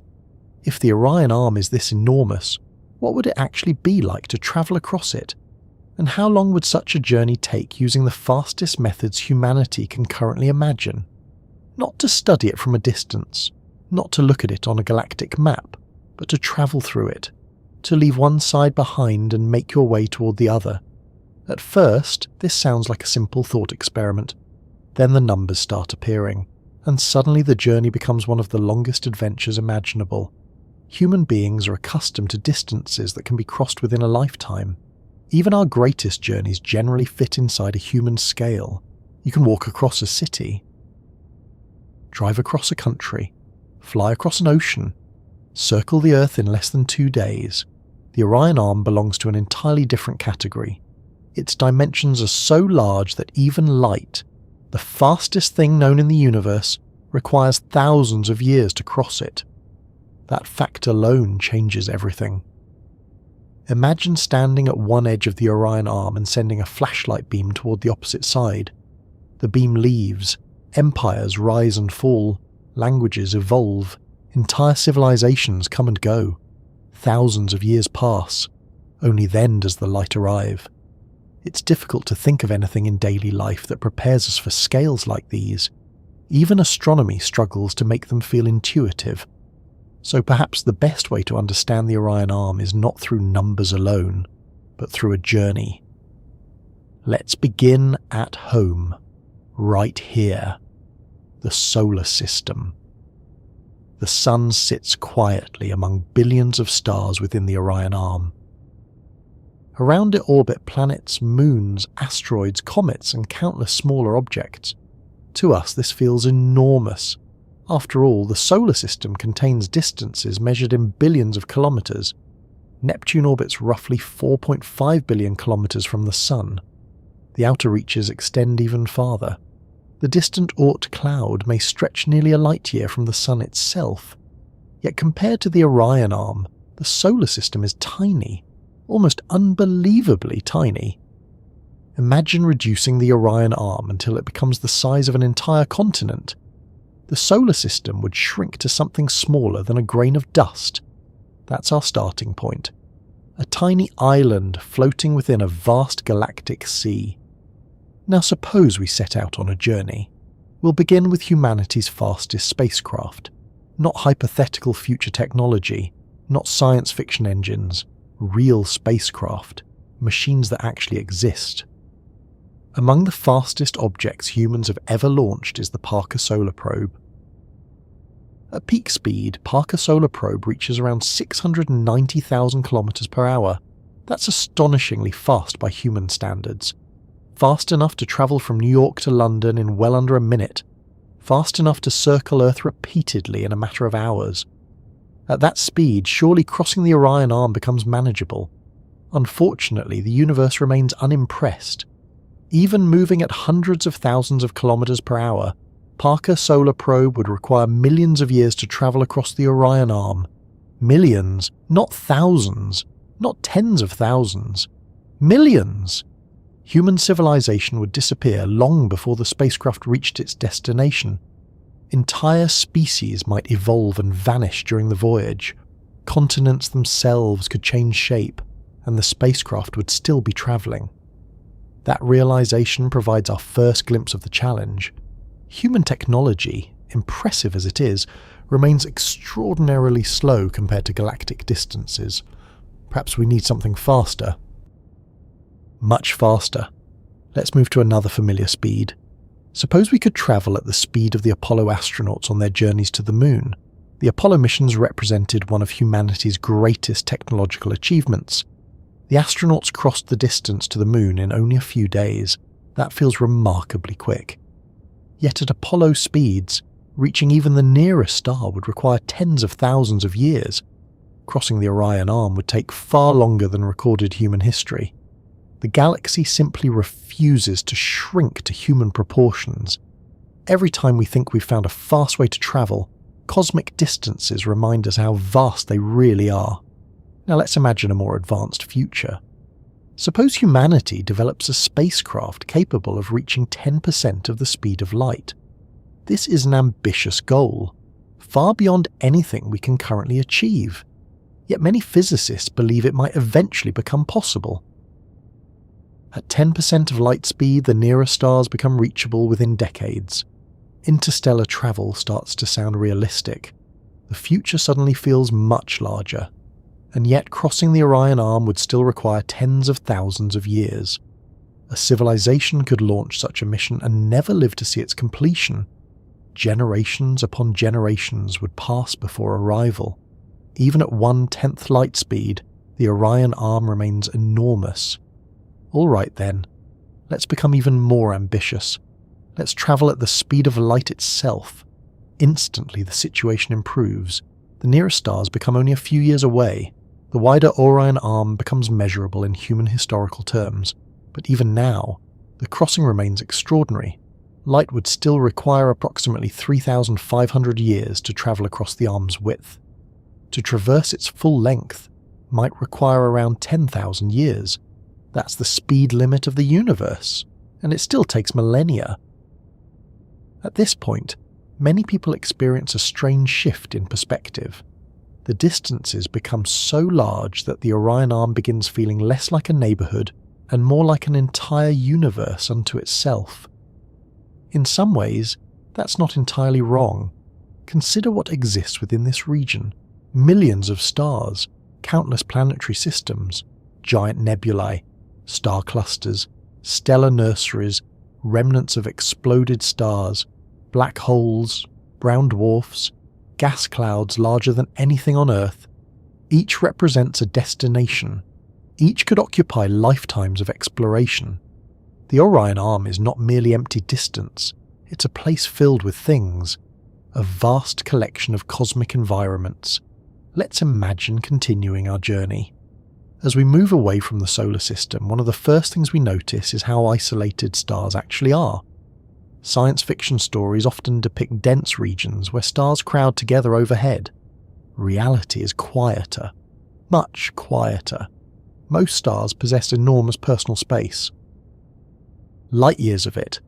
The Sun's nearest stellar neighbours remain several light years away. Travelling between them involves long stretches of darkness. Not complete darkness, of course. The galaxy remains filled with distant starlight, but compared to popular imagination, space is surprisingly empty. It's rather like sailing across an ocean. You occasionally encounter islands. Most of the journey occurs between them. The Orion Arm contains millions of islands. The ocean between them remains immense. As we continue outward, we encounter some of the Arm's most famous landmarks. The Orion Nebula glows with the energy of newborn stars. Inside its clouds, gravity continues shaping future solar systems. Elsewhere, massive young stars illuminate surrounding gas. Clusters of recently formed stars drift together through space. Each region tells a different story. Some reveal beginnings, others reveal maturity, still others reveal endings. The Orion Arm contains stars at every stage of existence. That diversity becomes apparent only when viewed across large distances. Near Earth, we see a tiny sample. Travelling across the Arm reveals the broader picture, a galactic ecosystem unfolding over billions of years. And throughout this journey, one realization keeps returning. The Orion Arm is not static. Everything inside it moves. The stars are not nailed into place. They're travelling, orbiting, drifting through the Milky Way. The Arm itself behaves more like a pattern than a solid structure. Remember the traffic jam analogy we discussed earlier? Stars enter the Arm. Stars leave the Arm. The pattern remains. A traveller attempting to cross the Orion Arm over millions of years would witness changes impossible to notice during a human lifetime. Constellations would distort, clusters would disperse, new stars would appear, others would disappear. The sky itself would evolve. This is one reason astronomers sometimes describe galaxies as living systems, not alive in the biological sense.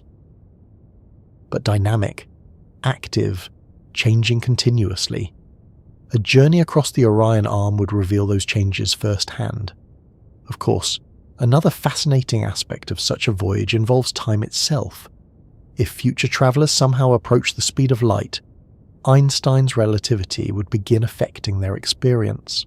Time aboard the spacecraft would slow relative to observers elsewhere.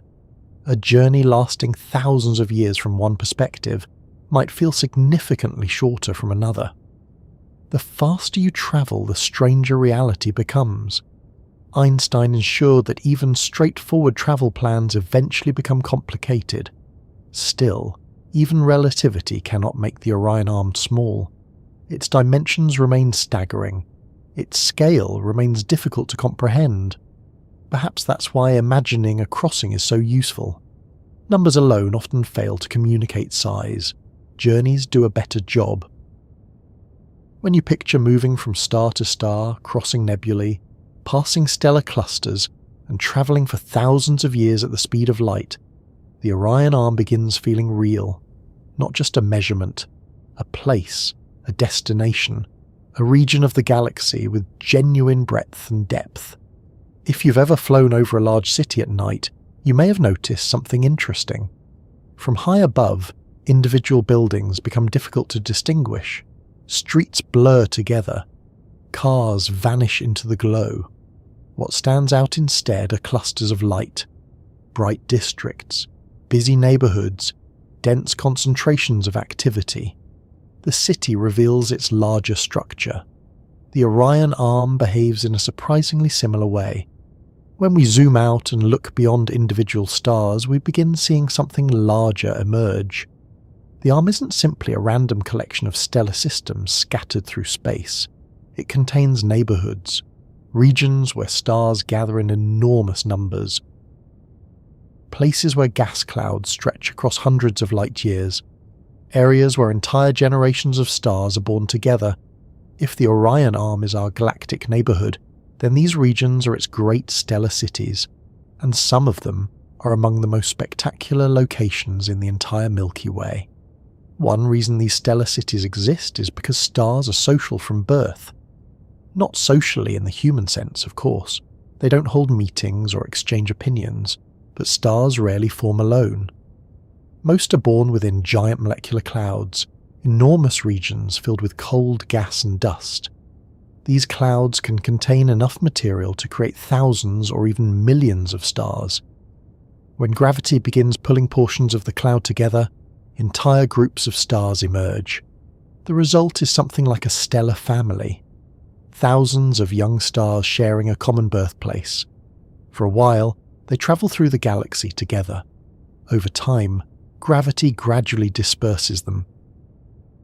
But their shared origin remains part of their history. Our own sun may have begun its life in such an environment. Billions of years ago, before Earth existed, before the planets formed, before the dinosaurs, before oceans filled the continents, the material that would eventually become the solar system likely belonged to a giant cloud somewhere within the Milky Way. That cloud collapsed. Stars ignited. One of them became our sun. The others continued their own journeys. Today, we no longer know exactly which stars were born alongside the sun. After billions of years, the original group has dispersed throughout the galaxy. The siblings went their separate ways, but the process continues everywhere around us. The Orion Arm remains full of stellar birthplaces. Let's visit one of the most famous, the Orion Nebula. If astronomy had a list of celebrity landmarks, the Orion Nebula would rank near the top. Located roughly 1,300 light-years from Earth, it appears as a faint fuzzy patch within the constellation Orion. Through binoculars, it becomes more noticeable. Through a telescope, it transforms into something extraordinary. Glowing gas, dark lanes of dust, young stars shining from within, a vast stellar nursery. The Orion Nebula is often described as one of the closest major star-forming regions to Earth. That description doesn't fully capture how remarkable it is. Inside this cloud, stars are being born right now. Not metaphorically, not eventually, literally right now. Gravity is gathering material together, protostars are heating up, nuclear fusion is beginning, future solar systems are taking shape. If someone living on a planet around one of those young stars looked toward our solar system, they would see the light of Earth as it appeared more than 1,000 years ago. That's one of the strange consequences of galactic distances. Every observation becomes a glimpse into history. The Orion Nebula serves as a reminder that the Milky Way is still actively creating new stars. The galaxy isn't finished. It remains under construction, and the Orion Arm contains several of the construction sites. Not far away lies another fascinating region known as the Horsehead Nebula. Unlike the bright glow of the Orion Nebula, the Horsehead Nebula appears as a dark silhouette against a brighter background. Its shape resembles the head of a horse, at least if viewed from the proper angle and with a little imagination. Astronomy often rewards imagination. The Horsehead Nebula isn't actually shaped like a horse in 3 dimensions. That's simply how it appears from Earth. Viewed from another location in the galaxy, it might look entirely different. Still, the image has become iconic. It demonstrates another important feature of stellar cities. Not everything shines brightly.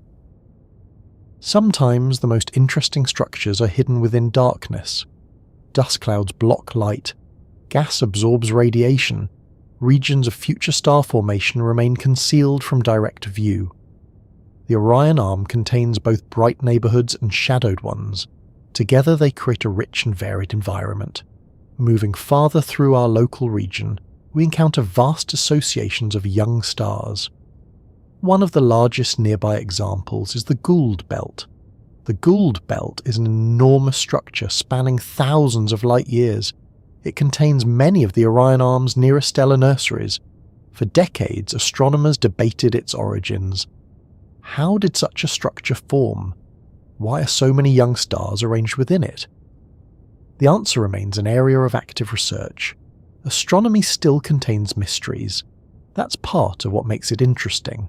Every solved puzzle reveals new questions. The Gould Belt includes many familiar regions of the sky, the Orion Complex, the Taurus molecular clouds, the Perseus molecular cloud, several of the nearest active star-forming environments. Together they form a sprawling network of stellar activity surrounding the solar system.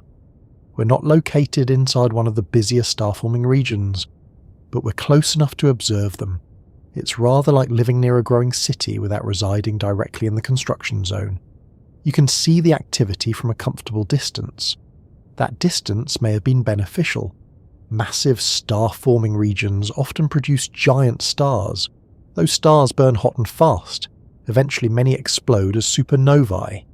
Such explosions enrich the galaxy with heavy elements. They're important, but they can also be disruptive. The solar system appears to occupy a relatively stable location compared to some of these more active regions. Another stellar city worth visiting is the Pleiades.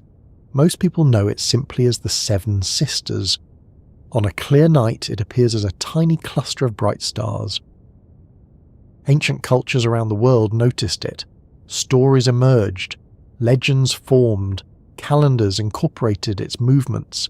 Humanity has been watching the Pleiades for thousands of years. Through a telescope, the cluster reveals its true nature. Not 7 stars. Hundreds. A young stellar family moving together through space.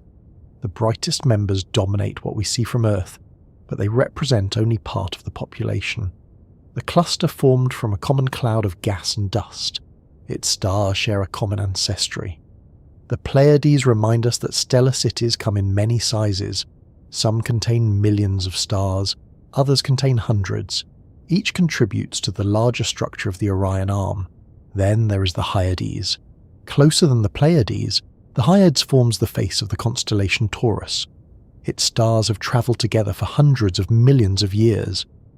Over time, gravity gradually pulls such clusters apart. The galaxy constantly reshapes its population. New groups form. Old groups disperse. Nothing remains unchanged forever. The Orion Arm is filled with evidence of these cycles. Birth, evolution, dispersal, renewal, again and again. Perhaps one of the most impressive aspects of these stellar cities is their scale.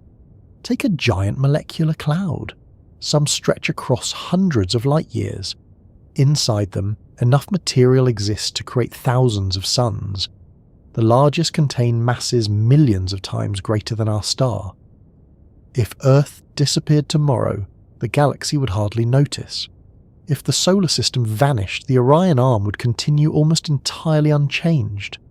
Not because Earth lacks importance to us, but because the structures surrounding us are unimaginably large.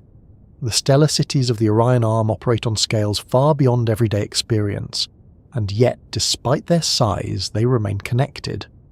Gas flows between regions, stars migrate, supernovae enrich neighbouring clouds with heavier elements. One generation of stars helps create the next. The Orion Arm functions as an interconnected environment.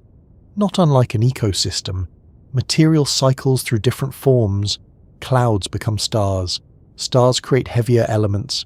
Explosions return those elements to space. New clouds form. The cycle begins again.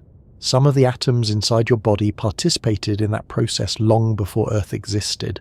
The calcium in your bones, the iron in your blood, the oxygen you breathe, all originated in ancient stars. The Orion Arm isn't merely where we live. It's part of the reason we exist at all. Without countless generations of earlier stars producing heavy elements, rocky planets like Earth would never have formed. Neither would people. Every human being carries evidence of stellar history, quite literally. Of course, not every stellar city is easy to observe. The Milky Way contains enormous clouds hidden behind curtains of dust. Visible light telescopes struggle to penetrate these regions. Infrared and radio observations reveal structures otherwise concealed. Modern astronomy increasingly resembles archaeology. Researchers carefully uncover hidden layers of the galaxy. Each new survey reveals previously unknown neighborhoods, clusters, associations, cloud complexes. The map grows richer every year. The Orion Arm continues surprising us. What once appeared to be a relatively simple local feature now looks increasingly complex.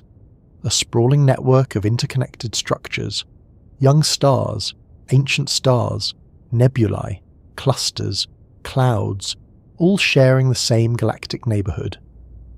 After exploring the great stellar cities scattered throughout the Orion Arm, it might be tempting to imagine our neighborhood as a collection of anonymous stars, a few million here, a few million there, an endless sea of distant suns stretching through space. But that's not quite how humans experience the night sky.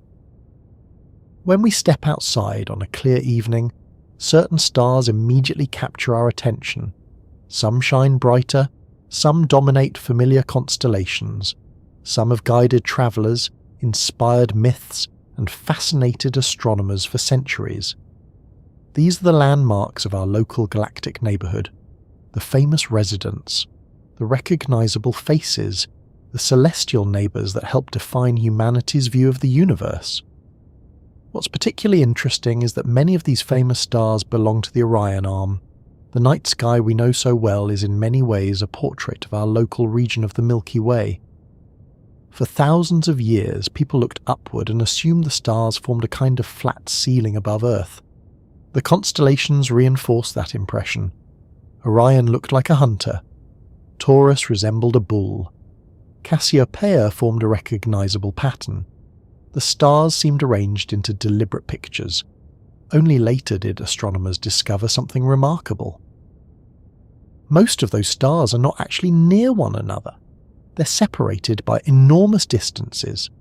The constellations exist because of perspective. They're cosmic coincidences. From Earth's viewpoint, unrelated stars happen to line up into recognizable shapes.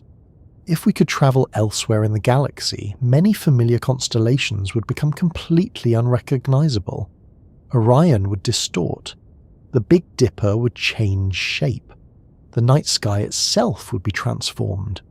That's because the stars occupy a three-dimensional landscape, and many of the brightest members of that landscape belong to our galactic neighborhood.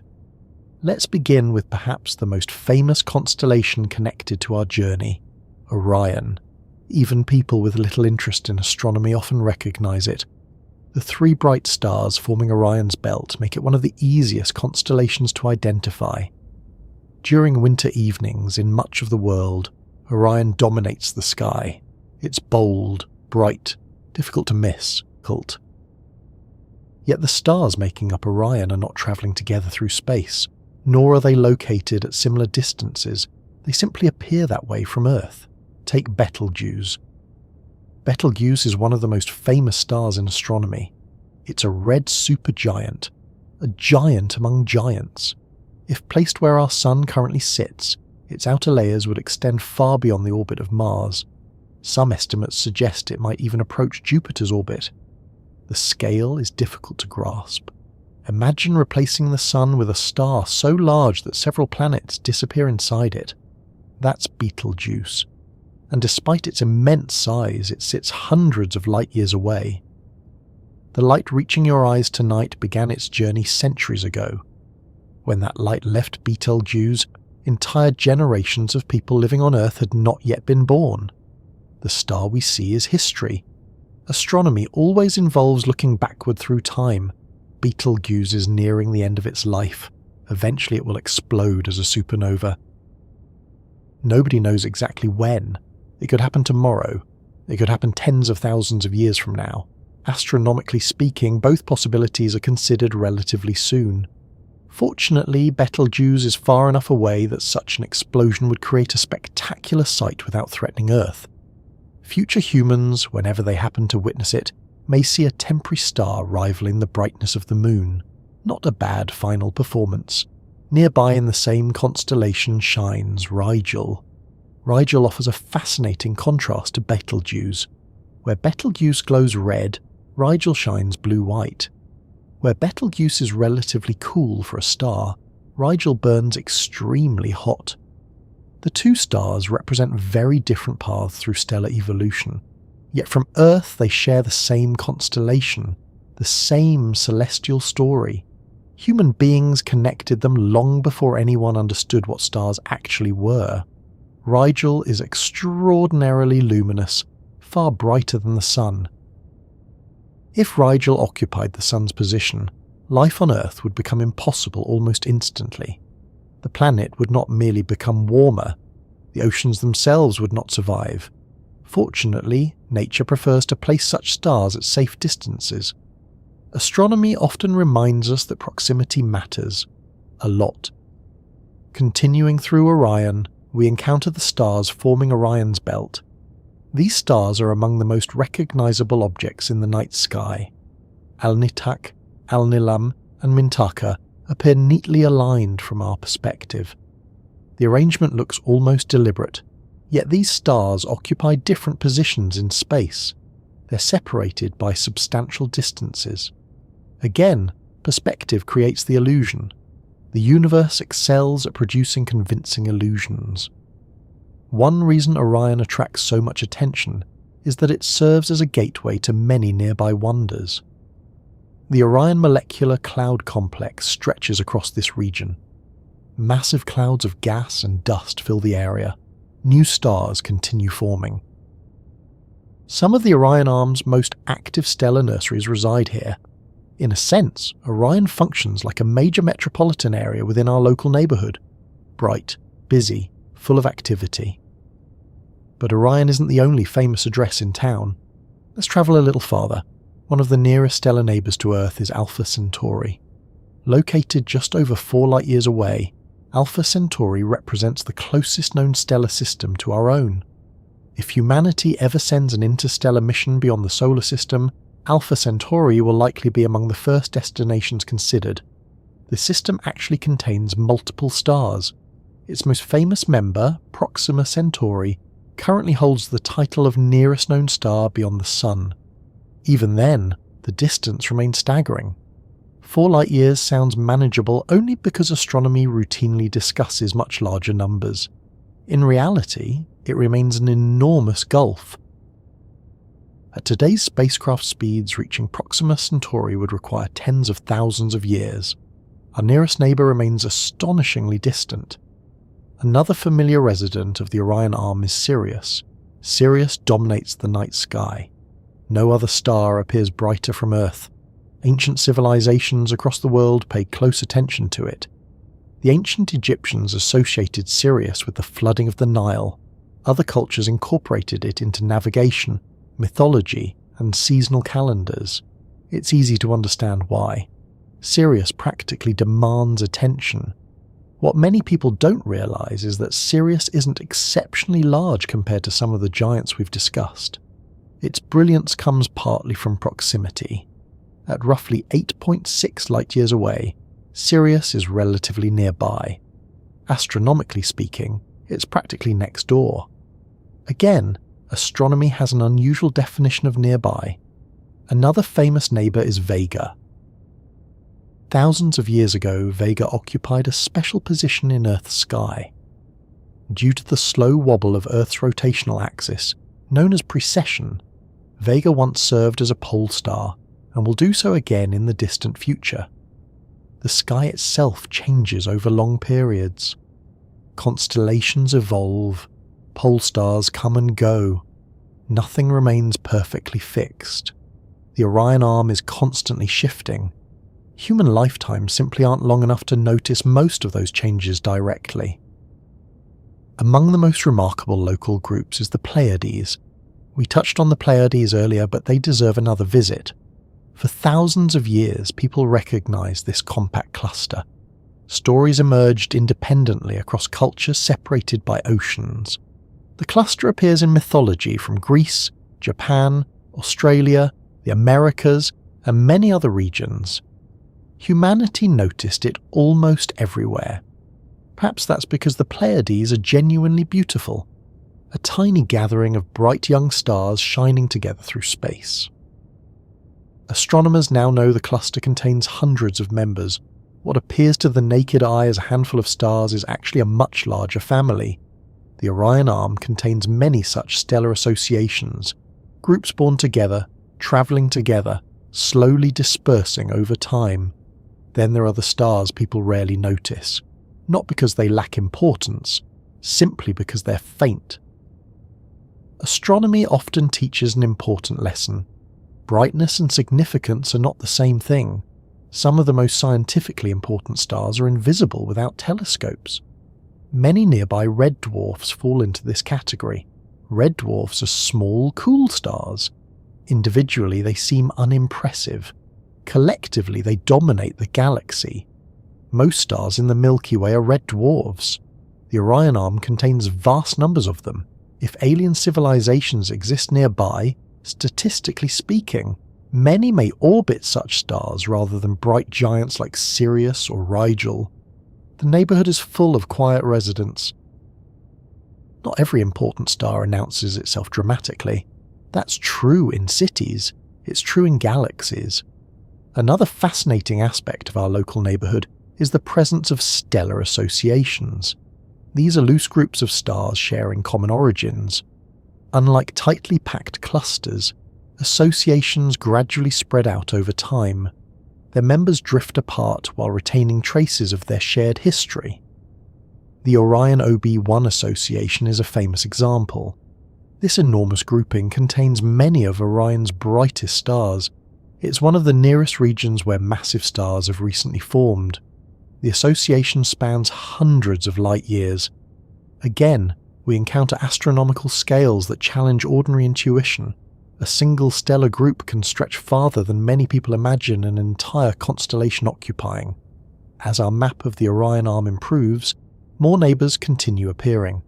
The European Space Agency's Gaia has revealed extraordinary detail about our local stellar environment.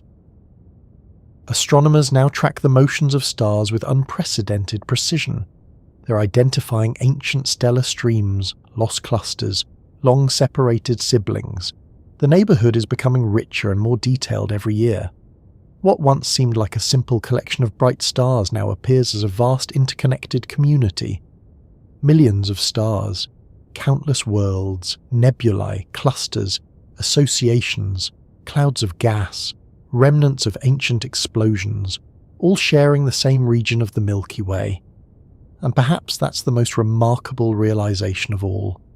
The stars we've admired throughout human history are not isolated landmarks scattered randomly through the cosmos. Many belong to the same larger structure, the same neighbourhood, the same enormous galactic community we call the Orion Arm.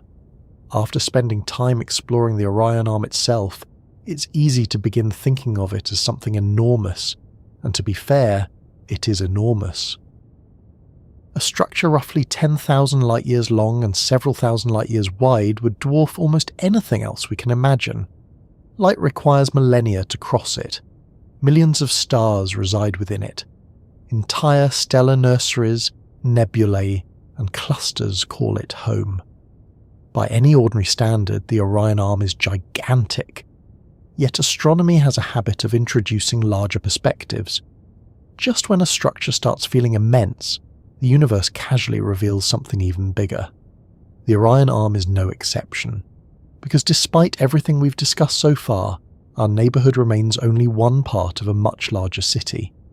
The city in this case happens to be the Milky Way, and when we finally step back and compare the Orion Arm to the galaxy as a whole, something fascinating happens. The Orion Arm simultaneously becomes smaller and more impressive. Smaller because we begin to appreciate the true scale of the Milky Way. More impressive because we realise how much of our local universe is concentrated within it. Let's begin with the galaxy itself. The Milky Way stretches roughly 100,000 light-years across. Some estimates place the number slightly higher, others slightly lower. The exact figure continues to be refined as observations improve, but regardless of the precise measurement, the conclusion remains unchanged. The Milky Way is vast. If light began travelling from one side to the other, it would require approximately 100,000 years to complete the journey. When that light started moving, modern humans didn't yet exist. Entire species of human ancestors were still evolving. By the time the light reached its destination, all of recorded history would occupy only a fraction of its voyage. That's the scale of the galaxy we inhabit. Against that backdrop, the Orion Arm occupies a more modest role. At roughly 10,000 light-years in length, it represents only a portion of the Milky Way's total structure. A significant portion, but still only one part among several. An easy way to visualize this is through a city analogy. Imagine a metropolitan area stretching across an entire continent. Within that metropolis exist districts, boroughs, neighborhoods, and suburbs. Each possesses its own identity, its own landmarks, its own character. The Orion Arm is one such district, important to those who live there, far from the entire city. The Milky Way contains multiple large spiral structures. Among the most important are the Perseus Arm and the Sagittarius Arm. These giant arms frame much of our local region. The Orion Arm sits between them. For decades, astronomers struggled to determine exactly how significant our neighbourhood was compared to these larger structures. As we discussed earlier, that debate remains one of the reasons the Orion Arm has carried multiple labels over the years. But regardless of terminology, there's no question that the Perseus and Sagittarius arms are among the Milky Way's dominant features. Let's visit them for a moment. The Perseus Arm lies farther from the galactic centre than our location. It's one of the galaxy's most prominent spiral structures. Massive star-forming regions populate it. Huge molecular clouds drift through it. Some of the Milky Way's brightest stellar nurseries belong to it. If the Orion Arm resembles a major regional city, the Perseus Arm resembles an enormous metropolitan corridor stretching across vast distances. On the opposite side lies the Sagittarius Arm. Closer to the galactic centre, Sagittarius contains rich concentrations of gas and young stars. Star formation remains particularly active in many of its regions. The environment becomes increasingly crowded as one approaches the galaxy's inner zones. The Milky Way grows denser toward its centre. More stars, more gas, more activity. More gravitational complexity. The Sagittarius Arm forms part of that increasingly busy environment. The Orion Arm exists between these larger structures. For many years, astronomers assumed that automatically made it less important, but size alone doesn't determine significance. A neighbourhood can occupy less area while still containing tremendous richness and complexity. That's exactly what modern observations have revealed about our local region. Still, comparing the Orion Arm with the galaxy's larger structures does help place our location into perspective. Imagine living in a country and studying your home province. The province may be enormous, yet compared to the entire nation, it occupies only a fraction of the total territory. That doesn't diminish its importance, it simply clarifies its place within the larger picture. The same principle applies here. The Orion Arm is large, the Milky Way is much larger, and then things become even more interesting. Because spiral arms aren't the only major structures within the galaxy. At the centre of the Milky Way lies something extraordinary, a region so different from our local environment that it almost feels like another world, the galactic centre. The central regions of the Milky Way contain staggering numbers of stars. Astronomers estimate that stellar densities there can be thousands of times greater than what we experience near the Sun. Imagine looking up and seeing stars packed across the sky in every direction. Not dozens, not hundreds, thousands. The night sky would appear radically different. The Orion Arm feels spacious by comparison, comfortably spacious. One reason life on Earth may have benefited from our location is precisely because we're not too close to that crowded centre. The inner galaxy is an active place, an energetic place, a chaotic place. At its heart resides Sagittarius A star. This supermassive black hole contains roughly 4 million times the mass of the Sun. Fortunately, it's located about 26,000 light-years away, far enough that it poses no threat to Earth, close enough to dominate the galaxy's gravitational architecture. Everything in the Milky Way ultimately orbits around this central region, including the Orion Arm, including the solar system, including us. At this moment, while you sit comfortably listening, Earth is participating in a galactic orbit around Sagittarius A star. The journey is astonishingly long. One complete orbit requires approximately 225 million years. Astronomers sometimes call this a galactic year. It's one of those concepts that quietly rearranges your sense of scale. Human civilizations measure history in centuries. Geologists often think in millions of years. Galaxies casually operate on hundreds of millions. The last time the solar system occupied its current position around the galaxy, dinosaurs had not yet appeared. The next time we return here, Earth's surface may look entirely different. Continents will shift, mountains will rise and erode, entire ecosystems will come and go. The Orion Arm participates in that grand cycle. Another important structure lies above and below the galaxy's main disk. The Milky Way possesses a stellar halo. This halo contains ancient stars and globular clusters orbiting the galaxy. Unlike the spiral arms, these objects don't remain confined to the galactic disk. They form a much larger surrounding population. Some of the oldest stars in the galaxy belong to this halo. In a sense, they're living fossils from the Milky Way's early history.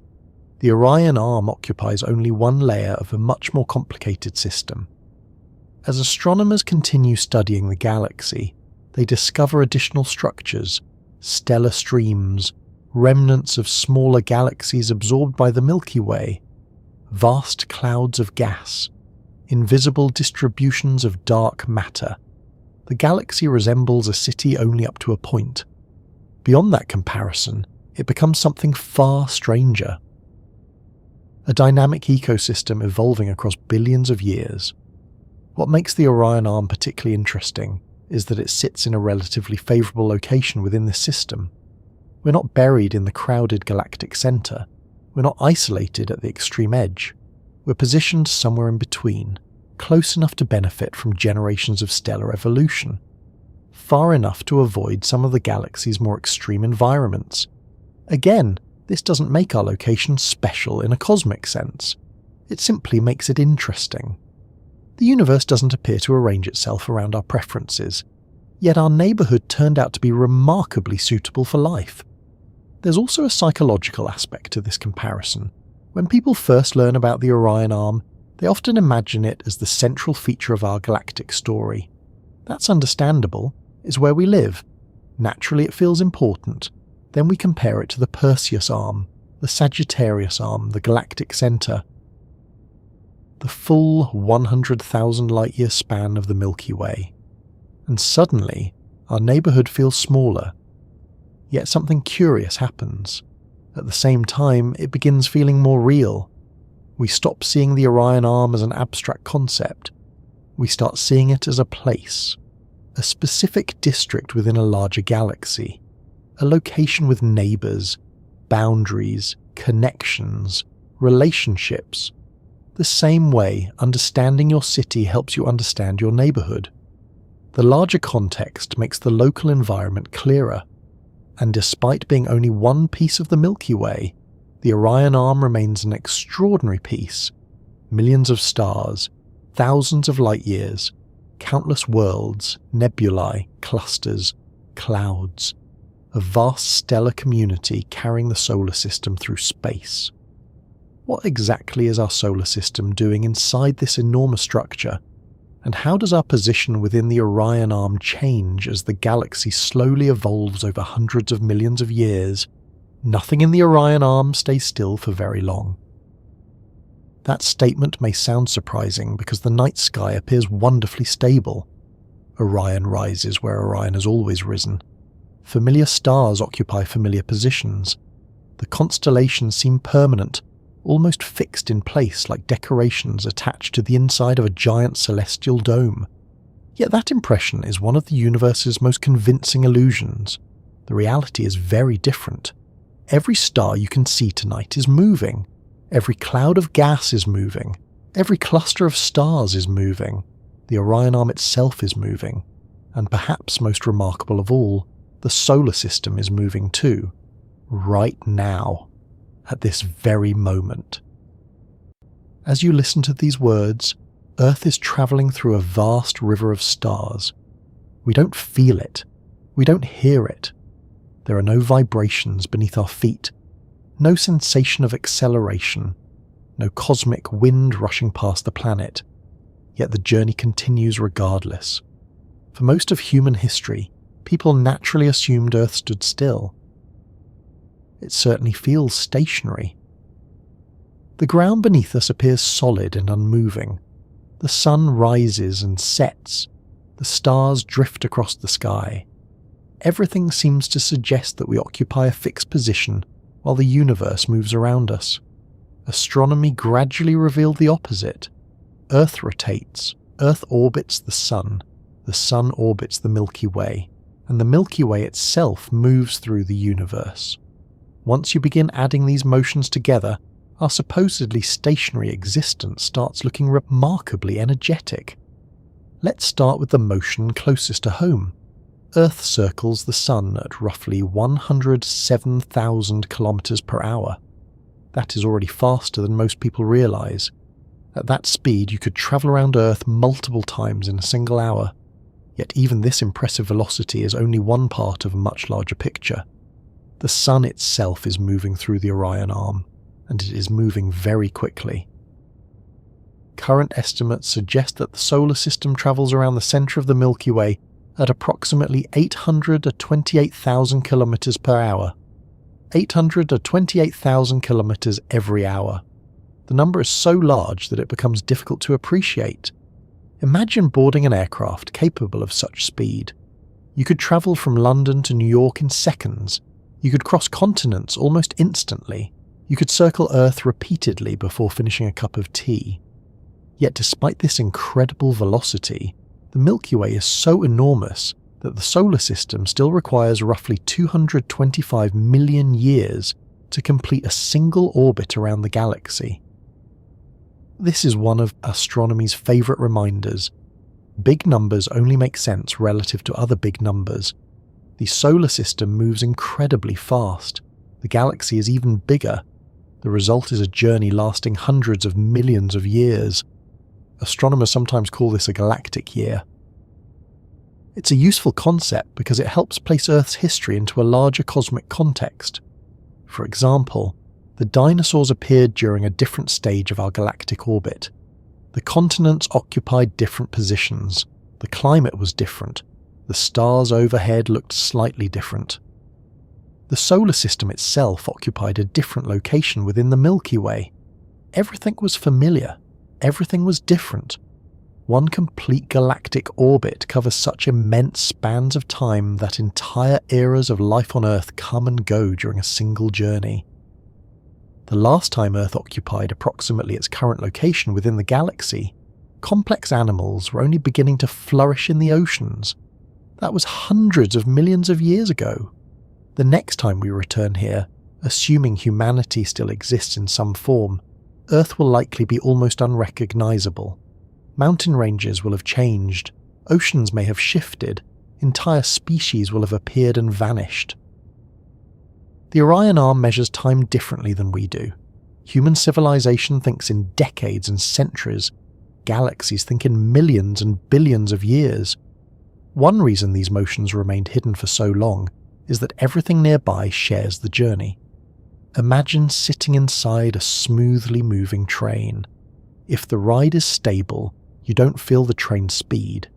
You can place a cup on a table, walk down the aisle, read a book. Everything behaves normally. Only when you look out the window do you notice the landscape moving past. The solar system functions similarly. Earth, the Moon, the planets, asteroids and comets all travel together. We're passengers aboard the same galactic vehicle. Since everything around us shares the motion, the movement itself becomes invisible.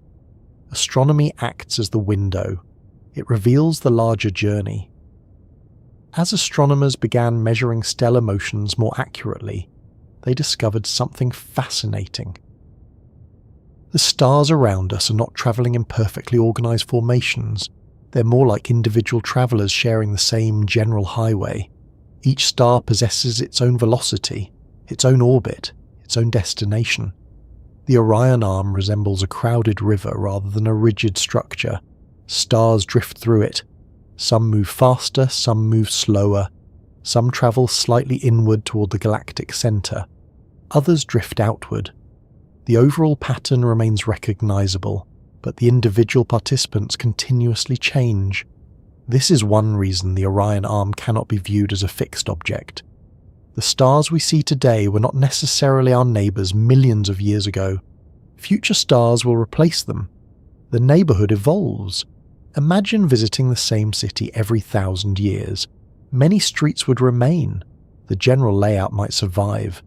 Yet the people would be completely different. Buildings would come and go. Districts would change. The city would evolve while preserving its identity. The Orion Arm behaves in much the same way. The structure survives. The contents slowly change.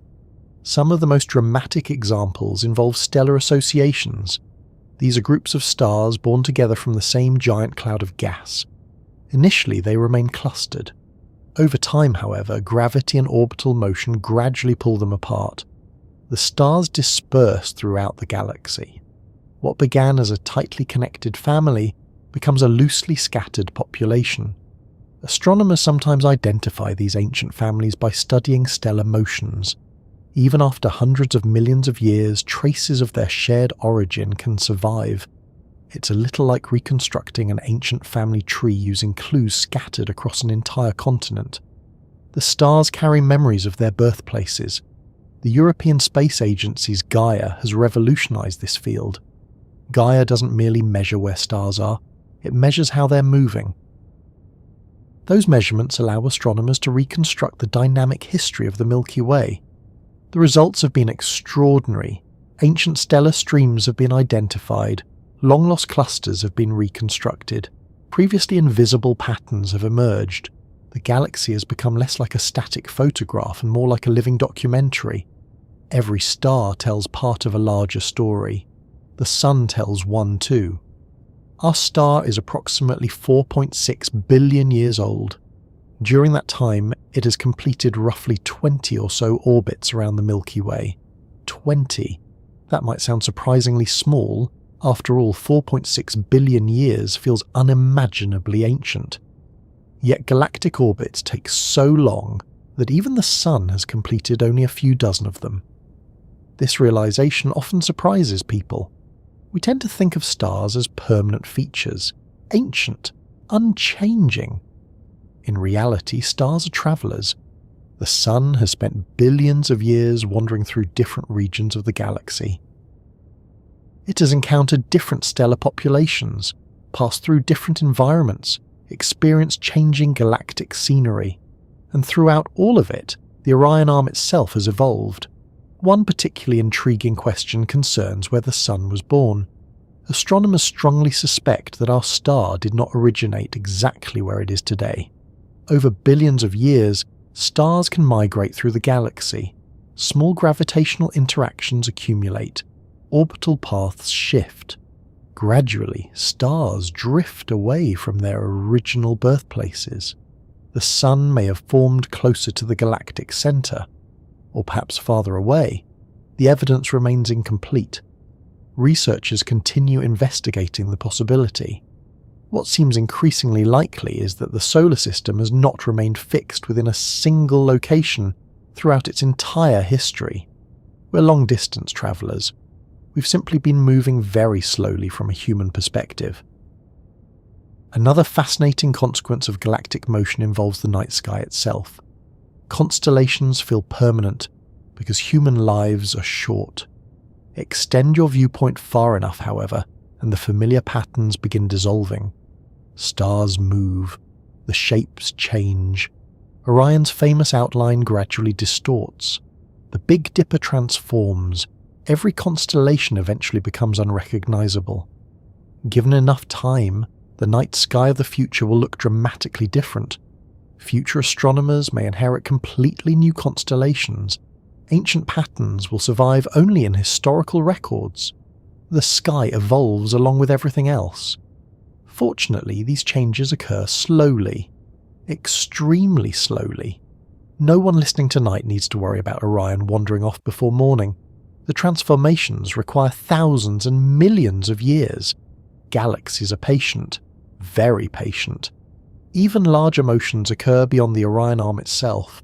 The Milky Way is moving toward the neighbouring Andromeda Galaxy. The two galaxies are gradually approaching one another. Several billion years from now, they will begin merging. Stars will shift into new orbits. Galactic structures will transform. The Orion Arm, the Perseus Arm, and many familiar features may eventually disappear entirely as the galaxies combine into a new system.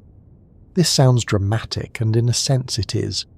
Yet the process unfolds over such immense timescales that it remains difficult to think of it as a future event. Billions of years separate us from that encounter. The Sun itself may no longer resemble the star we know today by the time it occurs.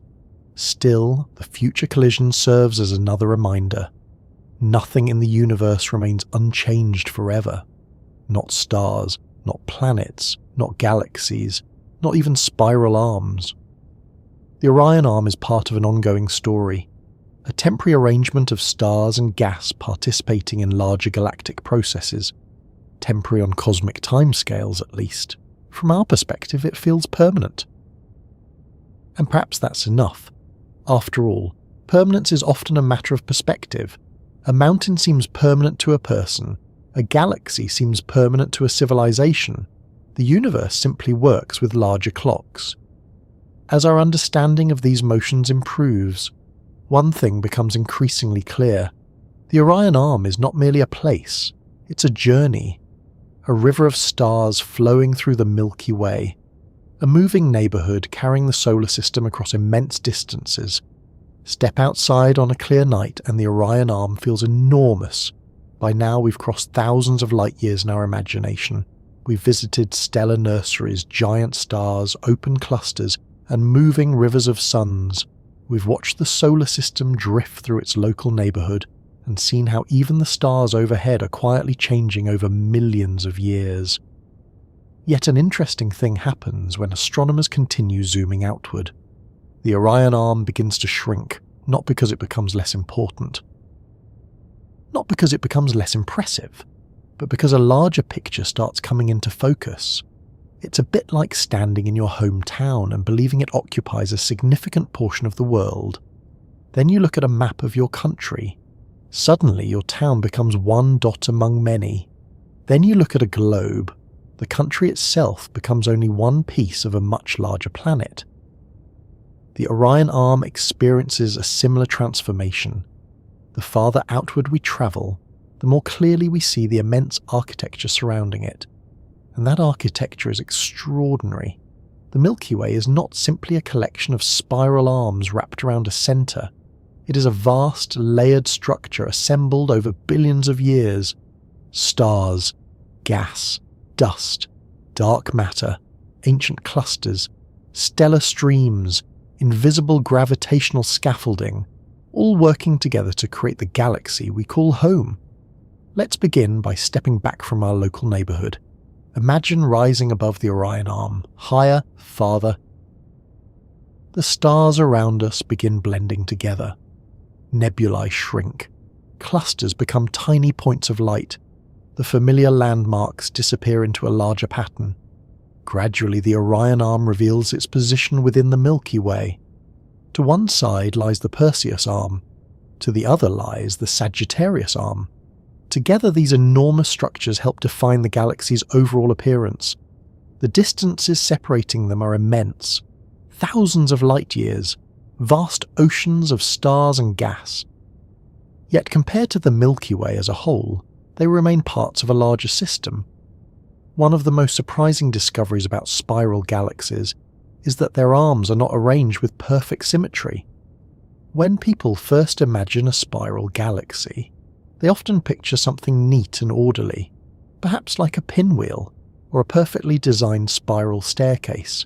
Real galaxies are messier, far messier. The Milky Way contains major arms, minor arms, branches, spurs, and irregular features. Some regions are rich in gas. Others are relatively quiet. Star formation varies from place to place. The result is not a geometric design, it's an evolving ecosystem. Nature rarely prioritizes neatness. Instead, it prioritizes whatever gravity happens to produce.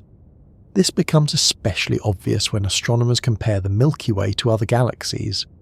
Some spiral galaxies display 2 dominant arms, others possess 4. Some appear elegant and organized, others look almost chaotic. The Milky Way falls somewhere between these extremes, structured enough to identify major features, complex enough to resist simple diagrams. At the center of everything lies the galactic bulge. This region differs dramatically from the Orion Arm. The bulge forms a dense concentration of stars surrounding the galaxy's core. If you could somehow travel there, the night sky would be transformed. Stars would appear far more numerous, far brighter. The darkness between them would shrink. Our local neighborhood feels spacious by comparison. The Orion Arm resembles a comfortable suburb. The central bulge resembles a crowded downtown district. Astronomers estimate that billions of stars occupy this central region. Their density increases dramatically as one approaches the core. Distances between stars become smaller. Gravitational interactions become more common. The environment grows increasingly complex, and hidden within that crowded center is one of the most remarkable objects in the galaxy: Sagittarius A star. For many years, astronomers suspected something massive lurked there. Stars near the center were moving unusually fast. Their orbit suggested the presence of an enormous concentration of mass. Eventually, the evidence became overwhelming.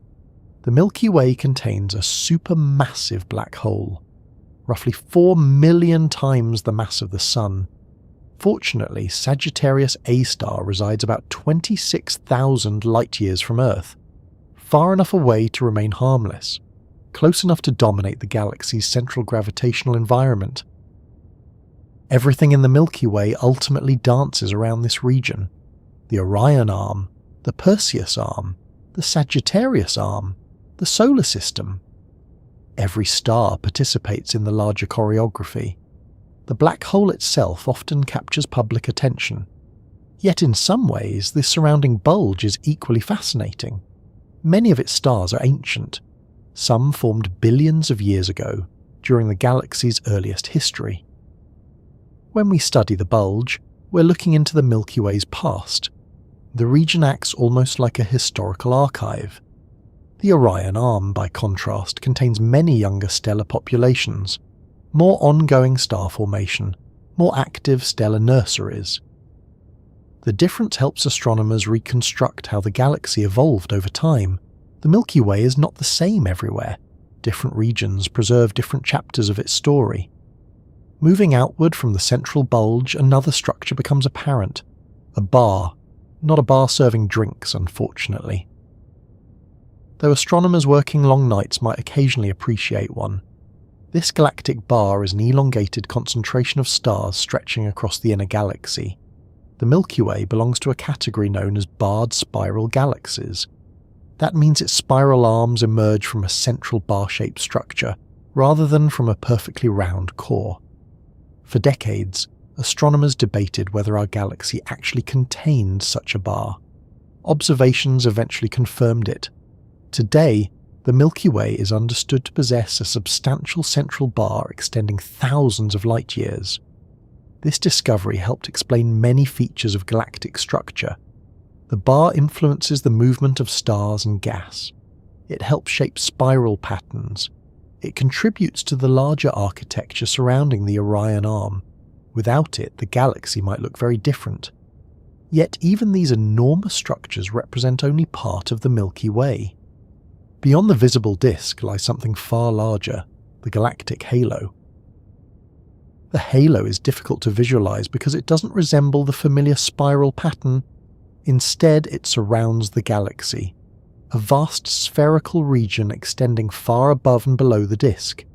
Within it reside ancient stars and globular clusters. The halo acts almost like a ghostly envelope surrounding the Milky Way.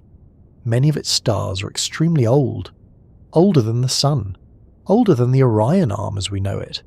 Some may have formed shortly after the galaxy itself began assembling. These stars provide valuable clues about the Milky Way's earliest history. Then there are the globular clusters, some of the oldest structures in the galaxy, dense spherical collections containing hundreds of thousands of stars. Imagine compressing an entire stellar city into a relatively compact region. That's a globular cluster. Unlike the open clusters commonly found in the Orion Arm, globular clusters are ancient survivors. Many have existed for over 10 billion years. They orbit the Milky Way like celestial relics from another era. A traveller moving through the halo would encounter environments very different from those in our local neighbourhood. The galaxy contains remarkable variety. Perhaps the strangest component of all, however, cannot be seen directly: dark matter. Every measurement astronomers make points toward its existence. Stars orbit too quickly. Galaxies behave strangely. Clusters of galaxies display more gravity than visible matter can explain. The conclusion is unavoidable. Something else is present. Something invisible. The Milky Way appears embedded within a vast halo of dark matter, extending far beyond its visible structure. The Orion Arm exists inside that invisible framework. The stars we see represent only a fraction of the galaxy's total mass. Most of the Milky Way may be made of something we still don't fully understand. There's something wonderfully humbling about that. After centuries of astronomical discovery, enormous portions of our galaxy remain mysterious. The universe continues keeping secrets. Another fascinating aspect of the Milky Way's architecture involves stellar streams. These are elongated trails of stars moving together through space. Many originated as smaller galaxies or clusters that ventured too close to the Milky Way. Over time, gravity pulled them apart. Their stars became stretched into long streams orbiting the galaxy. Astronomers have discovered many such structures. They serve as evidence that the Milky Way did not form all at once. Instead, it grew gradually, absorbing smaller systems, building itself piece by piece over billions of years. The Orion Arm exists within the result of that long process, a galaxy assembled through mergers, interactions, and continual evolution. The more astronomers study the Milky Way, the less it resembles a static object. Instead, it appears as an ongoing project, still growing, still changing, still evolving. And perhaps that's the most important lesson from stepping beyond the Orion Arm. Our neighbourhood is not isolated. It doesn't exist independently. It's one component within a much larger structure. A structure containing spiral arms, bars, halos, streams, ancient stars, newborn stars, and invisible matter, all working together to create the galaxy. The Orion Arm may be home, but home exists within a much larger world. And once we appreciate the full architecture of the Milky Way, an intriguing thought naturally follows. What would happen if our local arm suddenly vanished altogether, and how much of the familiar night sky would disappear with it? Take away the Orion Arm, and the Milky Way would still exist. The galactic centre would remain. The Perseus Arm would continue wrapping through space. The Sagittarius Arm would still contain vast stellar nurseries and countless suns. The supermassive black hole at the heart of the galaxy would continue its quiet rule over the motions of billions of stars. At first glance, the disappearance of the Orion Arm might seem like a relatively minor event in the life of a galaxy 100,000 light-years wide. After all, the Milky Way is enormous. The Orion Arm is only one part of it, one neighbourhood among many, one district within a much larger city. Yet the moment we stop looking at the galaxy as a whole and start looking at it from our perspective, everything changes. Because for us, the Orion Arm isn't just another spiral feature, it's home, and if it vanished tomorrow, nearly everything familiar about our cosmic surroundings would vanish with it. Not just the solar system, not just Earth, almost the entire night sky we know. Before we explore that thought experiment, it's worth considering something important. The Orion Arm occupies an interesting position in the life of the Milky Way. It's neither among the oldest regions of the galaxy nor among the newest. It's not located in the violent centre. It's not stranded in the remote outskirts. Instead, it occupies a middle ground, a region where generations of stars have lived, died, and enriched the galaxy for billions of years. In many ways, the Orion Arm represents a mature part of the Milky Way, old enough to possess rich stellar history, young enough to remain active, complex enough to host a remarkable variety of environments. That balance may help explain why the solar system exists at all. The earlier stars in the universe were very different from stars today. They formed when the cosmos contained only the lightest elements: hydrogen, helium, tiny traces of lithium, nothing more. There were no rocky planets, no mountains, no oceans, no living cells. The ingredients simply didn't exist yet. Those first stars began changing that situation. Inside their cores, nuclear fusion forged heavier elements: carbon, oxygen, silicon, iron. When those stars died, they returned those materials to space. New generations of stars formed from enriched clouds. Those stars produced additional elements. The process repeated, again, and again, and again. The Orion Arm exists because of countless generations of stellar evolution. The same is true of Earth. The same is true of us. Every atom heavier than hydrogen inside your body was manufactured inside stars that lived long before the sun was born. The Orion Arm inherited that material. Then it passed some of it into the cloud that eventually formed the solar system. In that sense, our neighbourhood didn't merely provide a location for life, it helped provide the ingredients. A galaxy is not just a collection of stars, it's a recycling system. Material moves from one generation to the next. Old stars enrich new stars.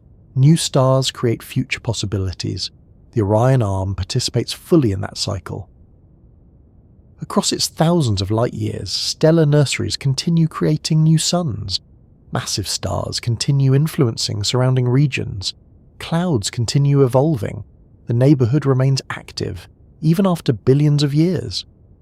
One way to appreciate the Orion Arm's role is to imagine the Milky Way as a giant living city. Some districts are ancient, some are newly developed, some are crowded commercial centres, others are quiet residential neighbourhoods. The Orion Arm feels like one of those established regions that has been thriving for a long time. Not the oldest, not the newest, but an important part of the city's identity. Remove such a district and the city survives. Yet it becomes noticeably different. The same would be true of the Milky Way. Now let's take the thought experiment a step further. Suppose the Orion Arm disappeared tomorrow. Not gradually, not over millions of years. Instantly.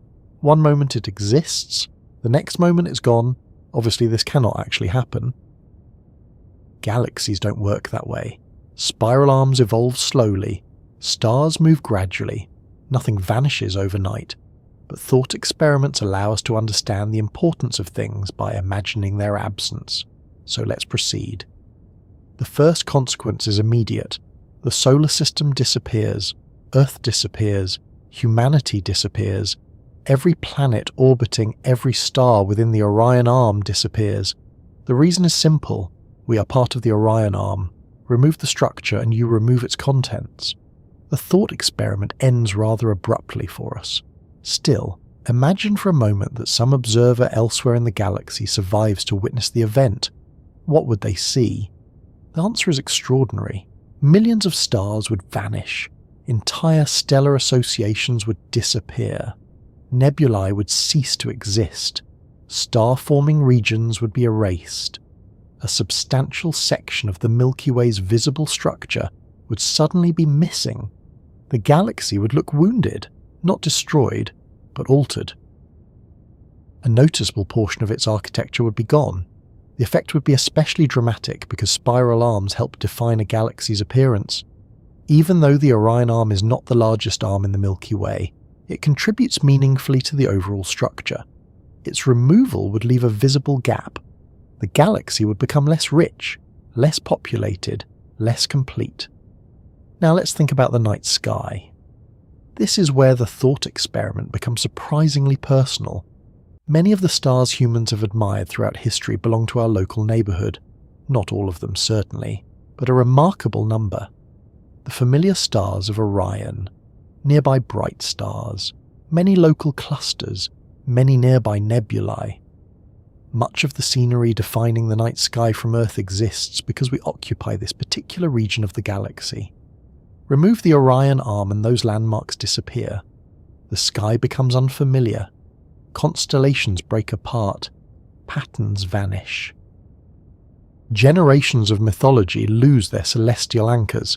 The hunter of Orion disappears. Many nearby stellar associations disappear. The landscape of the heavens changes dramatically. It's a reminder that the night sky is local. We often think of the stars as representing the universe itself. In reality, most of the stars visible to the naked eye belong to a relatively small region surrounding the solar system. The cosmos beyond remains largely hidden. The Orion Arm provides much of the scenery. Without it, our view would be profoundly different.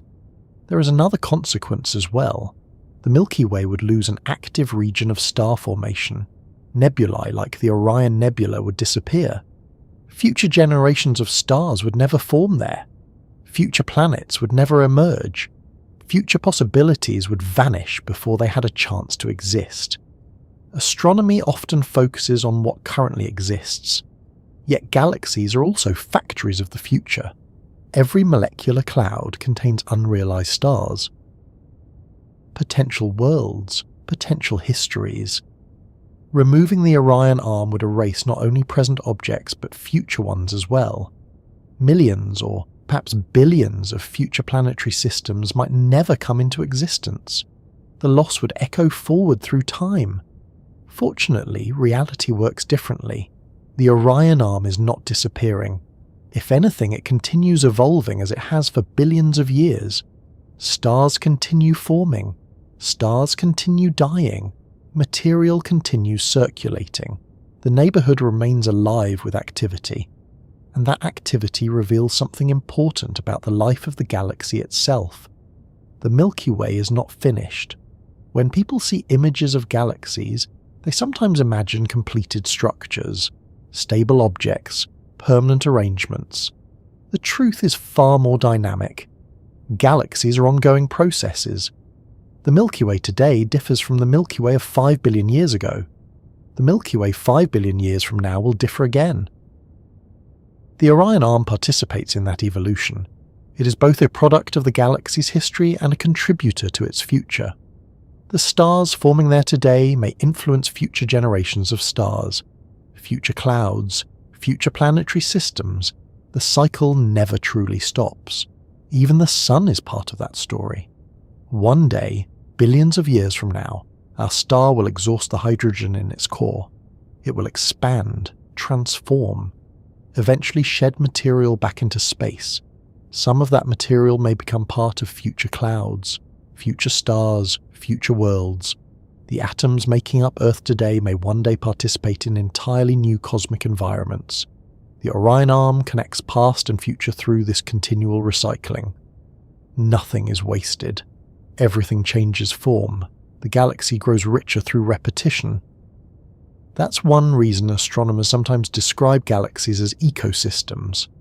Not because they're alive in a biological sense, but because material continually cycles through different stages: birth, growth, transformation, renewal. The Orion Arm is one region where those processes remain clearly visible, and perhaps that's what makes it so significant. Not merely its size, not merely the fact that humanity happens to live there, but its role as a thriving part of a much larger galactic story. A story stretching across billions of years, a story still unfolding, a story in which our neighbourhood plays a meaningful role. What does it actually mean to call this tiny corner of one spiral arm our home in a universe containing hundreds of billions of galaxies beyond our own? Somewhere inside a spiral galaxy containing hundreds of billions of stars, there is a small yellow star moving quietly through space. Around that star circles a rocky planet. On that planet, a species evolved that eventually became curious enough to ask where it lived. That question has taken us a very long way, not physically. We're still sitting here on Earth, still beneath the same sky, still orbiting the same sun. Yet mentally, we've travelled thousands of light years, we've crossed stellar nurseries, visited giant stars, explored moving rivers of suns, measured enormous distances, mapped our neighbourhood within the Milky Way. And throughout that journey, one realization has appeared again and again. The Orion Arm is both larger and smaller than we first imagined. Larger because its true dimensions are almost beyond comprehension. Smaller because it exists within structures that are even more enormous. That contrast sits at the heart of astronomy. Every discovery changes scale. Every answer reveals a larger question. Every horizon opens onto another horizon. The Orion Arm is a perfect example. When we began this journey, it may have sounded like a distant astronomical term, a label on a galactic map, a feature discussed by astronomers. Now it feels more like a place. Because that's what it is. Home. Not home in the everyday sense, not a house, not a city, not even a planet. Not a larger kind of home. The region of the galaxy where the solar system resides. The neighbourhood that has carried Earth through space for billions of years. The place from which our familiar night sky emerges. It's remarkable how easily we forget that. Human beings spend most of their lives focused on local concerns, and understandably so. We think about tomorrow, next week, next year, the world immediately around us, the weather, work, family, plans, responsibilities, the practical details of ordinary life. Rarely do we stop and think about our address in the Milky Way. Even more rarely do we consider our address within the Orion Arm. Yet whether we think about it or not, the journey continues. The solar system keeps moving. The stars keep moving. The galaxy keeps evolving. And all of it happens on scales so large that human history barely registers. Consider the age of civilization. Recorded history stretches back a few thousand years. Compared to a human lifetime, that feels ancient. Compared to a nation, it feels substantial. Compared to the Orion Arm, it is almost invisible. Light requires thousands of years simply to cross our local neighbourhood. Entire civilizations fit comfortably within that travel time. The Orion Arm operates on clocks that tick much more slowly than ours. The same is true of the Milky Way. The same is true of the universe itself. And yet, there is something comforting about realizing that. Not because it makes humanity unimportant. Astronomy is often misunderstood in that way. People sometimes assume that discovering our smallness somehow diminishes us. But the opposite may be true. The fact that we occupy a tiny corner of a vast galaxy doesn't make our existence less remarkable. It makes it more remarkable. Because despite the immense scale surrounding us, a species evolved capable of understanding it. That's an extraordinary achievement. The atoms inside your body originated in ancient stars. Those atoms eventually became part of Earth. Life emerged, intelligence appeared, and now those same atoms can contemplate the galaxy that helped create them. The universe has produced a way to examine itself. That remains one of the most astonishing facts in science. The Orion Arm plays a role in that story. Without countless generations of stars enriching the galaxy with heavier elements, rocky planets like Earth would never have formed. Without the environments found in regions like ours, life as we know it might never have appeared. The Orion Arm is not merely where humanity lives, it's part of the reason humanity exists. there is another perspective worth considering. Throughout history, human beings have repeatedly expanded their sense of home. At first, home meant a local landscape, a valley, a river, a coastline. Then it expanded to kingdoms and nations. Eventually, we learned to think of Earth itself as home. Astronomy extended the process even further. The solar system became part of our identity. The Milky Way became part of our identity. The Orion Arm became part of our identity. Every expansion has required imagination. Every expansion has required knowledge. And every expansion has revealed a larger context for our existence. The Orion Arm occupies an interesting place in that progression. It's large enough to feel almost incomprehensible, yet small enough to remain personal. After all, every star visible in the night sky belongs somewhere. Many of the stars humans have admired for thousands of years belong to this neighborhood. The bright stars of Orion, the Pleiades, nearby stellar associations, nebulae visible through telescopes. These are not random objects scattered across the cosmos. They are fellow residents of our local region. The night sky becomes more meaningful when viewed that way. The stars stop being distant decorations. They become part of a shared environment. A shared address, a shared journey through the galaxy. Perhaps that's why learning about the Orion Arm feels different from learning about some distant object billions of light years away. Distant galaxies are fascinating, quasars are fascinating, black holes are fascinating. But the Orion Arm is personal, it's ours, not owned by humanity, of course. The stars never signed any paperwork agreeing to that arrangement. But it is our neighborhood, the place we happen to occupy, the region of space where every human story is unfolded, every invention, every discovery, every work of art, every conversation, every dream, all of it has taken place inside this small section of the Milky Way. When viewed from that perspective, the Orion Arm begins feeling less like an astronomical structure and more like a setting. The setting for everything humanity has ever known. And yet even that perspective remains incomplete. Because the Milky Way itself is only one galaxy among many. Current estimates suggest the observable universe contains hundreds of billions of galaxies. Possibly more. Each contains stars. Many contain spiral arms. Some contain structures resembling our own. Others are entirely different. The universe is filled with neighborhoods, filled with galaxies, filled with possibilities. The Orion Arm is one tiny part of that larger reality, a tiny corner of infinity. The phrase sounds dramatic, but it's difficult to find a more accurate description. The universe appears astonishingly large. The Orion Arm occupies only a small fraction of the Milky Way. The Milky Way occupies only a small fraction of the observable universe. And yet for us, this tiny corner contains everything. Every mountain, every ocean, every living creature, every human being, every moment of history, every moment of your life. All of it exists within this little neighborhood moving through the galaxy. There's something wonderfully grounding about that realization. Not because it answers every question. Astronomy rarely provides final answers. If anything, it tends to create more questions. The more we learn, the more mysteries we discover. The Orion Arm itself remains an active area of research. Astronomers continue refining its dimensions, its structure, its history, its future. New observations arrive every year. New discoveries reshape our understanding. The map is still being drawn. That's perhaps the most fitting place to end this journey, not with a final answer, but with an appreciation of where we are.